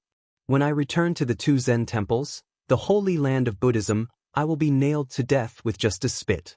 I have seen the temperament of the Taoist Zhenren. Zhao Huangchao and Zhao Xuansu are not good people, but their realms are extremely high. I really don't know how they cultivated to such realms." The old monk sighed softly. These 2 Taoist Zhenren of Dragon Tiger Mountain, in the end, they still can't let go of that surname. No wonder they strayed into the unorthodox path. Just like me, I can't keep my original heart these years. How can I resolve it if I don't insist on it? After I became the abbot, I couldn't figure out many things. After thinking about it, I still couldn't figure it out. I went to countless Taoist classics to find out. In the end, I felt that in the 24th chapter of the Tao Te Ching, Tao follows nature, was the most important. Later on, my disciple said that he wanted to see his nature clearly and attain Bodhi by himself. I also felt that it was good. When I argued with my senior brother about the 2 Gathas, my disciple returned from a long journey to the west and only said 8 words, "Beautiful is beautiful, but not perfect." My senior brother nodded in agreement and passed away. There was also the saying of the Confucian sages, "Don't do evil because it's small, and don't do good because it's small." This trip to Beimang is destined to destroy the so-called Buddha realm in the eyes of the world. Su Fengnian frowned. "Drop in level?" The old monk smiled and nodded, "Yes." Su Fengnian shook his head and said, "I don't understand the epiphany and Buddhahood mentioned by the white-robed monk." The old monk smiled and said, "Old monk doesn't really know how to be tactful. Otherwise, it would be more appropriate for me to speak with your Highness in Buddhist language that people don't fully understand." Su Fengnian said helplessly, "Old abbot, you finally have the demeanor of an expert." The old monk, who was leading the horse with one hand and holding the bamboo staff with the other, said softly, "Even so, I will not give away the 2 Dhyana pills." Su Fengnian wanted to say something but stopped. The old monk said softly, "Why don't you ask yourself instead of Buddha?" Su Fengnian smiled bitterly and put back the question about Su Shao that he didn't dare to know the answer to. Su Fengnian then said to himself, "No matter what your intentions are, since you are going to drop in level, old abbot's trip can be considered as me going to hell. The high and mighty ones can only be gilded Buddha statues and clay bodhisattvas. Only those like old abbot who are willing to walk among the common people can be considered true monks." The old monk silently reached into the sleeve of his kasaya and took out a small square wooden box. Seeing Su Fengnian's confusion, the abbot of the two Zen temples said seriously, "I'm old, so I like to be praised." Su Fengnian silently took the wooden box. The corner of his mouth twitched and he was speechless. When the herdsmen saw Su Fengnian and the old monk coming together, they were pleasantly surprised.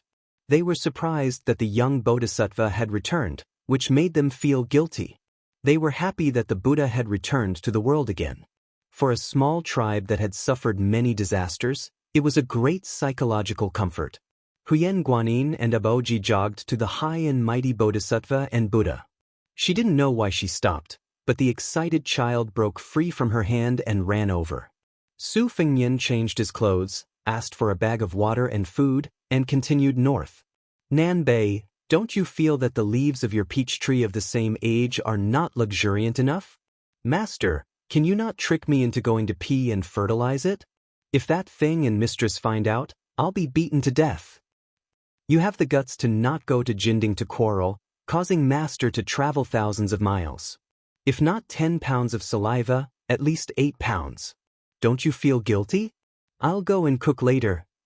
You don't seem to be smart enough. Master, just tell me what I should do. Mistress said this morning that it's not suitable to wash clothes for the next few days. Understood. Then what are you waiting for? Didn't I say I'll help you massage your back for an hour? It's only been the time it takes to burn a stick of incense. Looks like you're getting smarter. Not bad, not bad. Master. Mistress brought things down the mountain to buy rouge and powder again. A few days ago, Mistress said that there used to be many rich chivalrous men who pursued her. She even said that if she were to marry any of them, she wouldn't even blink when buying a box of rouge that cost dozens of taels of silver. It's not like now. Is that so? That's good. Master's master is coincidentally not in the temple. He has a few sets of Buddhist scriptures. Go steal them and pawn them for money. Anyway, when you return to the temple, he can bear to hit me, but he can't bear to hit you. Master, this is a violation of the precepts. You've already fallen in love with a girl and vowed not to be a Buddha. Why are you still afraid of this? Master, the weather is good. I'm going to wash clothes. Go, go, go. You're still not smart enough. The little monk ran to Duanmu Basin to get a washboard and sat on a small stool under the sun. Back in Bailiang Palace, she wore half a kilogram of red makeup on her face. His Royal Highness might have been kind and didn't want to hurt her heart, but stupid North-South really thought it looked good at that time. After that, he felt more and more that he wanted to become a Buddha. If he could burn Buddhist relics, she would be able to buy better rouge and powder. However, she had a dream. He couldn't become a Buddha now. Stupid North-South lowered his head and washed his clothes, feeling very worried. On Mount Longhu, which was as famous as the two Zen temples, a withered and thin young man beat down Qi Xuanzhen's black tiger. The fight shook the earth and the mountains, and then he rode the tiger down the mountain. Bailiang Palace, Tide Listening Pavilion. On a cool mountain, there was no wind or rain. Chapter 496. Li Yishan was hunched over a table on the dark and damp top floor, writing about the ups and downs of the power struggles of the past dynasties. He had already written about the current emperor and Zhang Julu. He shook his wrist and accidentally dripped a few drops of ink onto the paper. Looking at the slowly spreading ink stains, this chief advisor of the king's residence who had lived in the pavilion for 20 years suddenly felt nauseous. He hurriedly covered his mouth, picked up the wine gourd by his feet and swallowed the blood that surged up his throat with a mouthful of green ant wine. After putting down the wine gourd, his vision was blurry. The end of the scroll. Since ancient times, incapable and lazy rulers nurture powerful ministers. In this dynasty, the famous ministers assist the emperor. How strange. The few words were written crookedly and lost its usual style. Li Yishan sighed softly. He put down the hard brush and placed it on the brush holder. He spat out a mouthful of foul air mixed with the smell of wine and blood. Li Yishan casually flipped open a few books about the dynasty's geography that the 5 or 6 servant girls of Wutong Garden had recently compiled together. He put them down after a few glances.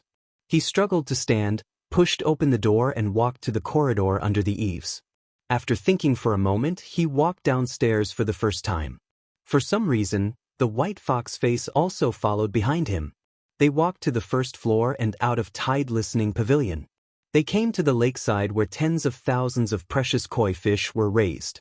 The servants guarding the pavilion were shocked and immediately notified the king of Baoyang. Li Shan stood at the edge of the pavilion, swaying. He waited until Su Xiao ran over before he sat down with difficulty. Su Xiao sat next to this nation scholar who had been called the right-hand man with Zhao Chongling back then. He put his old fox fur coat on Li Shan and said with a frown, "Yuanying, your body cannot withstand the cold. Why did you come out of the pavilion?" Li Shan covered his mouth and still could not stop coughing. Su Xiao hurriedly patted his back gently. The spring and autumn state scholar looked at the lake with a serene gaze and said softly, "Great General, how many years have I been with you?" Su Xiao sighed, "It's been 32 years. Back then, I was a barbarian of humble birth. Not many scholars were willing to be my subordinates. They all found it embarrassing and humiliating. Only you and the two rash youths from Chongling came stupidly. Back then, I felt that you two either had problems with your heads or had ill intentions. Later, I found out that I had picked up a treasure." Li Yishan retracted his hand and put it on his knee.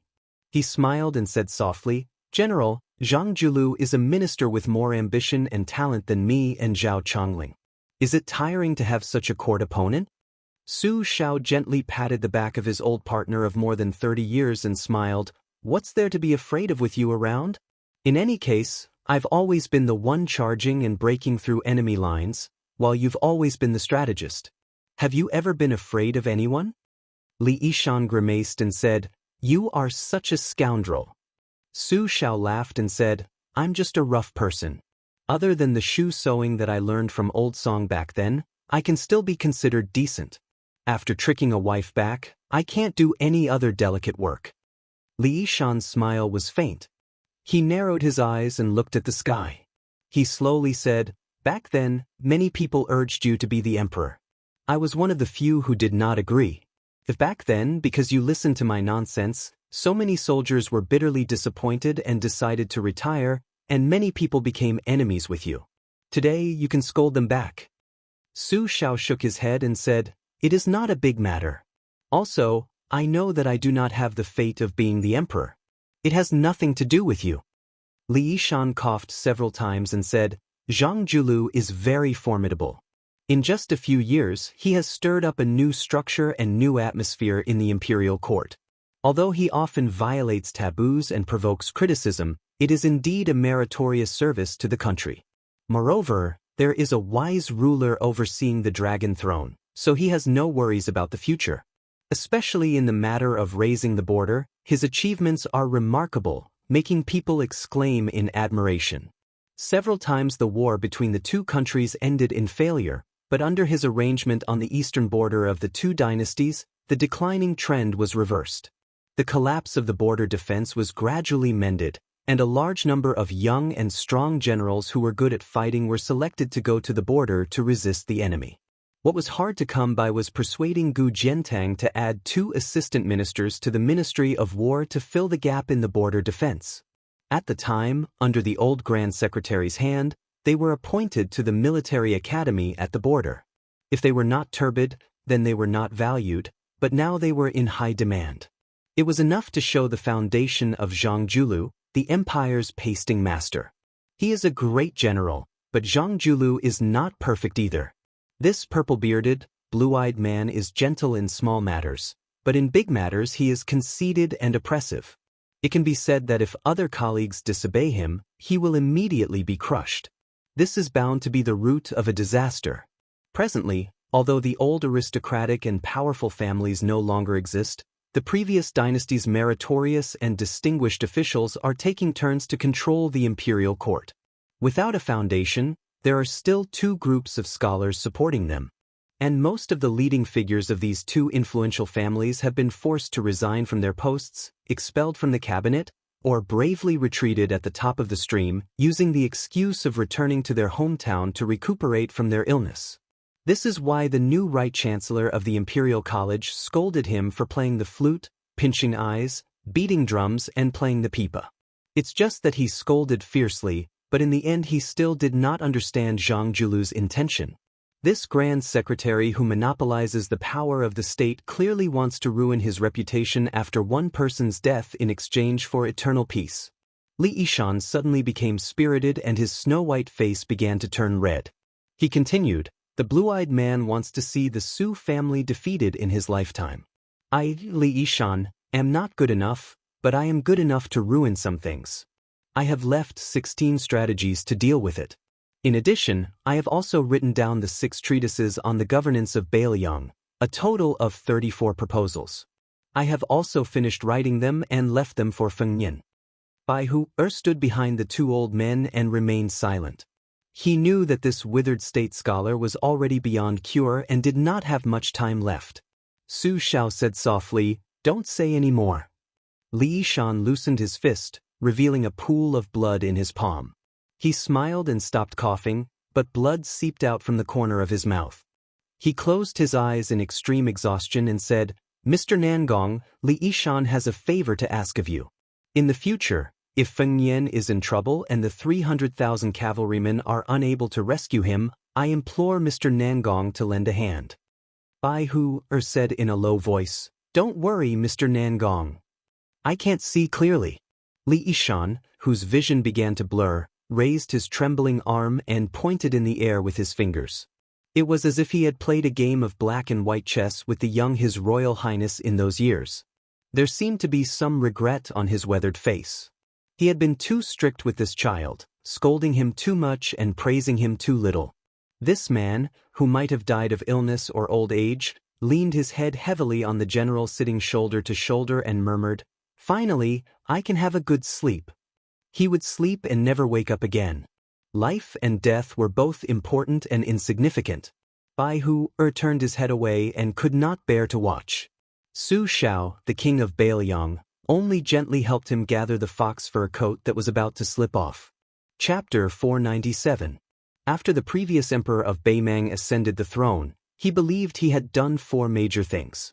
He unified the imperial tent, built more than 600 relay stations, dug wells where there was no water, and set up Red Army guards in all the military towns and cities. The present empress had usurped the throne but did not change politics.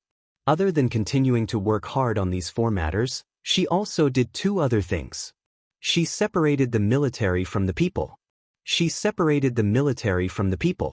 She also set up taxes and household registration. She also set up the agriculture department and wrote the essentials of agriculture. The civil official system in Baimang was not as perfect as it was in the spring and autumn period and the Central Plains. The emperor had to spend a great deal of energy on every matter. Therefore, in Su Fengyin's view, wearing the dragon robe was not attractive at all. Every family had their own problems. Emperor Zhao of the Liang dynasty was even more diligent. It was said that in these years he wrote thousands of words a day. It had to be said that this was an emperor who ruled the world, and not a scholar who pursued authorship. To say nothing of other things, just the court meetings where he personally sat at the court door and dealt with all the major and minor matters of the 3 provinces and 6 ministries made the people who thought that an emperor only had 3 palaces and 6 courtyards fearful. It was late spring, the season of the valley rain. The heavy rain poured down on Great Peace City. Previously, the capital did not have the custom of putting up seals of the Taoist master forbidden scorpion. However, as Prime Minister Qingxi Zhao Danping gained power in the capital and the people praised it, especially after the example of the emperor, the entire city had the custom of putting up seals of the forbidden scorpion in cinnabar. Normal people would go to the Taoist temple and spend a few dozen won to buy the seals. Rich families naturally had ways to get the Taoist spiritual master to personally write the seals. In the big houses, the clever old immortals in the Taoist temples of the capital would send Taoist children to deliver stack after stack of vermilion seals to their doors. This was no different from the warm tea given in the valley rain during the Qingming festival. At this time, there was still a short time before dawn. A man wearing a red python robe walked deep inside the palace.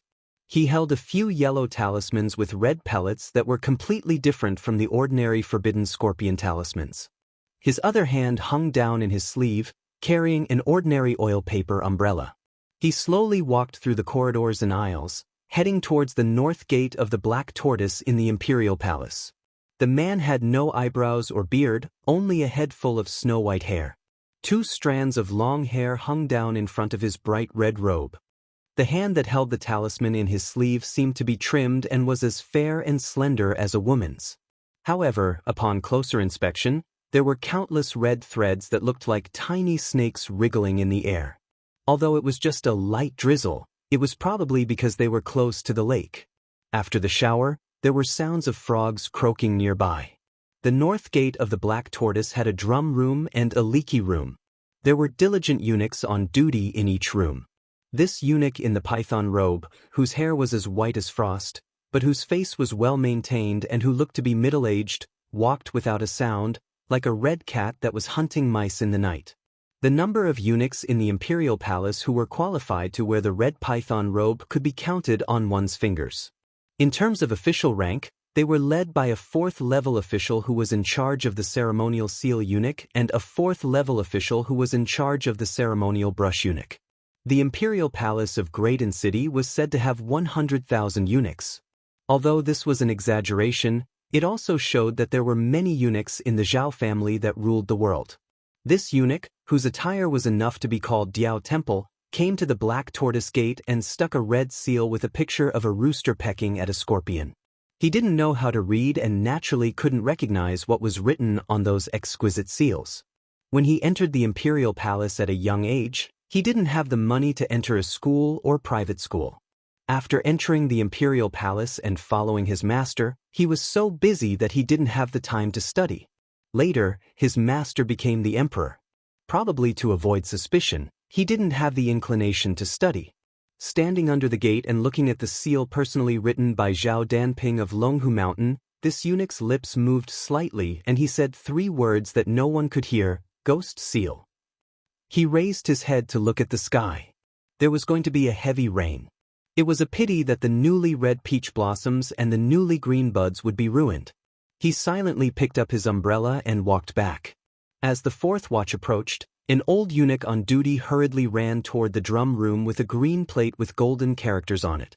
Along the way, all the eunuchs, regardless of their status, had to stand sideways to show their respect. Even the eunuchs inside the room, whose doors were not closed, had to stand up when they saw the old eunuch. Eunuchs, in the eyes of the world, were shrouded in fog, and there were too many rules and regulations to pay attention to. Once, there was a great eunuch with imperial favor who bumped into an eunuch on duty and missed the night shift. That great eunuch's former supervisor had already become the head of the Imperial Horse Directorate. In private, they called each other father and son. The eunuch on duty was bitten back and beaten to death. Later, when Han Diaoxi found out, not only was this great eunuch in his prime, but even the head eunuch of the Imperial Horse Directorate was lynched and skinned alive. This was a major matter that even the officials of the imperial court were terrified of. The emperor, who was used to personally attending to matters of state and family, only laughed it off. As for the censor's accusations, which were like snowflakes falling from the sky, he dismissed them with the words, "It's a family matter." At this time, the old eunuch, who was heading toward the drum room to deliver the hour plate, was immersed in the reverence of all the eunuchs he passed. When he saw the big red python robe and white hair turn around the corner, his hair immediately stood on end. He didn't dare to stop. He only bent down and lowered his head. His large strides became small steps, but he increased his pace so that his speed didn't increase. The white-haired, red python eunuch moved his shoulders slightly. The 2 eunuchs, whose statuses were as different as heaven and earth, brushed past each other. The old eunuch didn't even dare to breathe loudly. How could he not be afraid? When the new prince, who had been left behind among the common people, entered the palace, the person behind him had killed more than 400 eunuchs who dared to talk about the prince's identity in private. Among them was the head eunuch of the guard bureau, one of the 24 yamans that he trusted. This red python eunuch with bloody hands was naturally the head of the 100,000 eunuchs. Along with the butcher Su Shao and Huang Sanjia, he was known as one of the 3 pests of the dynasty, the Catman Han Diaoxi. When the 5th watch sounded, It was also the break of dawn. Chapter 498. After the first sound of water dripping from the 9/4 room, a young eunuch with nimble legs rushed to the palace gate to report that dawn had arrived. Thousands of large red lanterns were hung up almost at the same time, illuminating the entire palace, making it bright and full of vitality. Han Diaoxi walked lightly among them. When the second sound of water dripping came, he arrived in front of the emperor. After entering the room, he kept his head down. He could only see a pair of yellow and purple boots from the Imperial Clothing Administration. Excluding the color that symbolized honor, they were no different from the cotton shoes of an ordinary family. Inside the room, there was a servant waiting on the man wearing a yellow dragon robe. The man listened to the sound of rain outside the window and laughed gently. Guyu rains, all living things are clean and bright. It is a good omen. Han Diaoxi bent over, his 2 strands of drooping hair almost touching the cold limestone floor. He said softly, "Reporting to your majesty, the 6th prince sent someone yesterday to deliver some tune before the rain into the palace." The man did not make a sound. The atmosphere in the room was stagnant. Only the rumbling of the rain could be heard outside the window. After a long time, he laughed and said, "Although the tune before the rain is tender like silk, it is obvious that he is giving it to you, the great master's husband. It has nothing to do with me." Han Diaoxi bent even lower. The man took off a yellow and purple cotton shoe and smashed it on the body of the eunuch. He laughed loudly and said somewhat helplessly, "Just bring 3 caddies." Han Diaoxi in the red python robe nodded. His snow-white hair curled on the floor. He picked up the cotton shoe, trotted a few steps, and handed it to Yu Qian Jingren. He then took a few steps back and stood in place. Using the soft and gentle voice of a eunuch, he said softly, "Your Majesty, please forgive me. The 6th prince only sent 2 caddies of tune." The man, who had just taken the cotton shoe and was about to put it on himself, threw it over and scolded with a smile, "Then bring the 2 caddies. As the great master, you don't have the fortune to eat it." The great eunuch with the treasure seal and several red python officials were already waiting quietly outside the door, standing in the middle of the corridor. The wind blew and the rain slanted. The rain beat against the railing and splashed into the corridor, soaking the shoes very quickly. These eunuchs were all 4th-ranked eunuchs. They were waiting to follow His Majesty to the south. Along the way, they had to cross the dragon path, which symbolized the boundary of the great inner kingdom. Then, they had to go around 2 palaces before they could reach the so-called Golden Imperial Hall to participate in the morning court. Before the court, there would be a few newly promoted servants who would join the group midway. They were all young and new faces, but even the eunuchs had to greet them with smiles. It was completely different from when the high-ranking officials and dignitaries met them in the palace and took the initiative to get off their horses and palanquins. The morning court of the current dynasty followed the old rules. The emperor came in person. Aside from natural disasters, the severe cold and intense heat continued throughout the day. However, for most of the low-ranking officials in the capital, it wasn't too tiring. They only needed to participate in the court that was held once every 5 days, as well as the morning court. The officials who lived on the streets near the imperial city where influential officials gathered would wake up at about 4 in the morning. As for the other officials, if they couldn't afford to buy a luxurious residence close to the imperial city, the closer they were to the imperial city, the more expensive the land. They would probably have to leave in the middle of the night to not miss the court session. Today, it was raining heavily. When the civil and military officials went out, they all brought raincoats. Right now, they were waiting for the gates to open.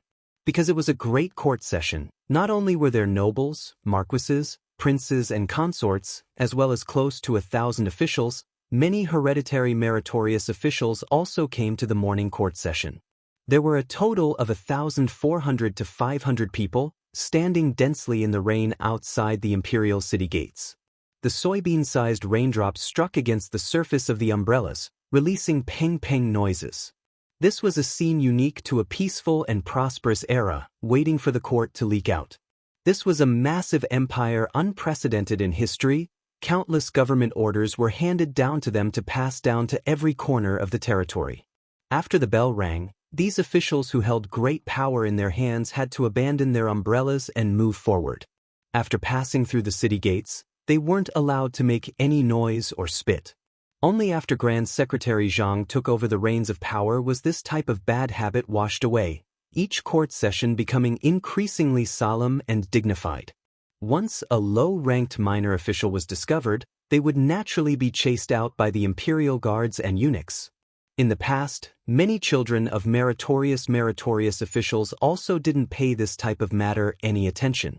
Before stepping into the palace, they would always whisper with family friends, saying some disrespectful words.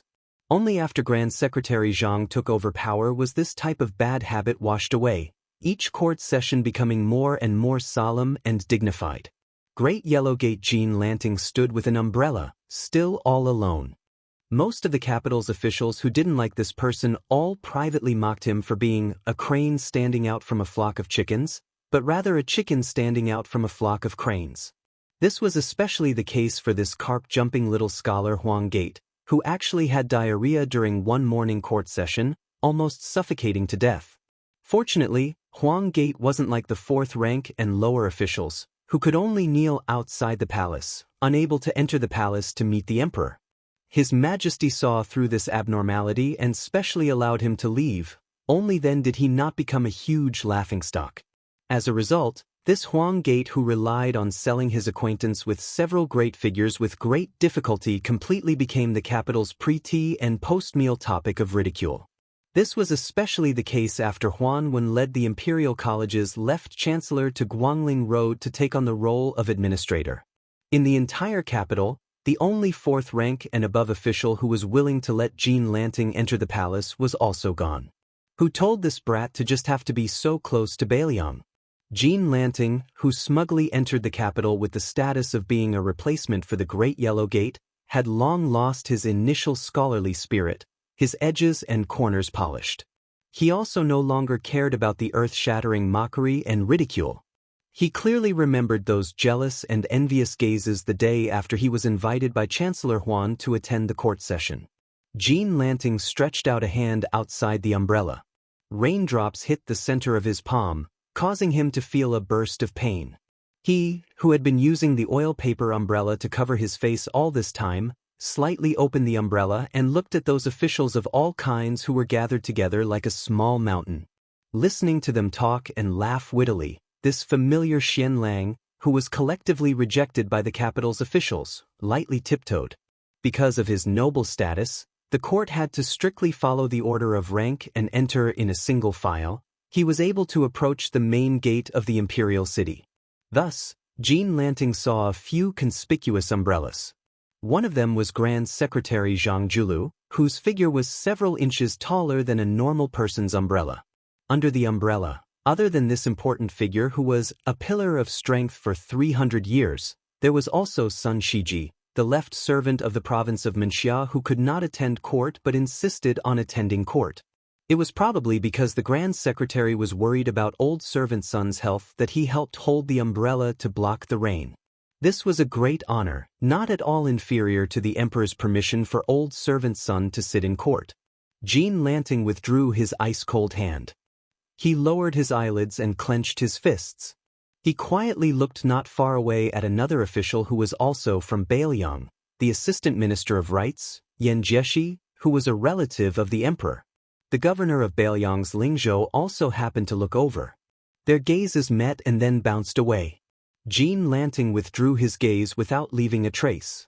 He took a deep breath, his gaze firm and resolute. He wanted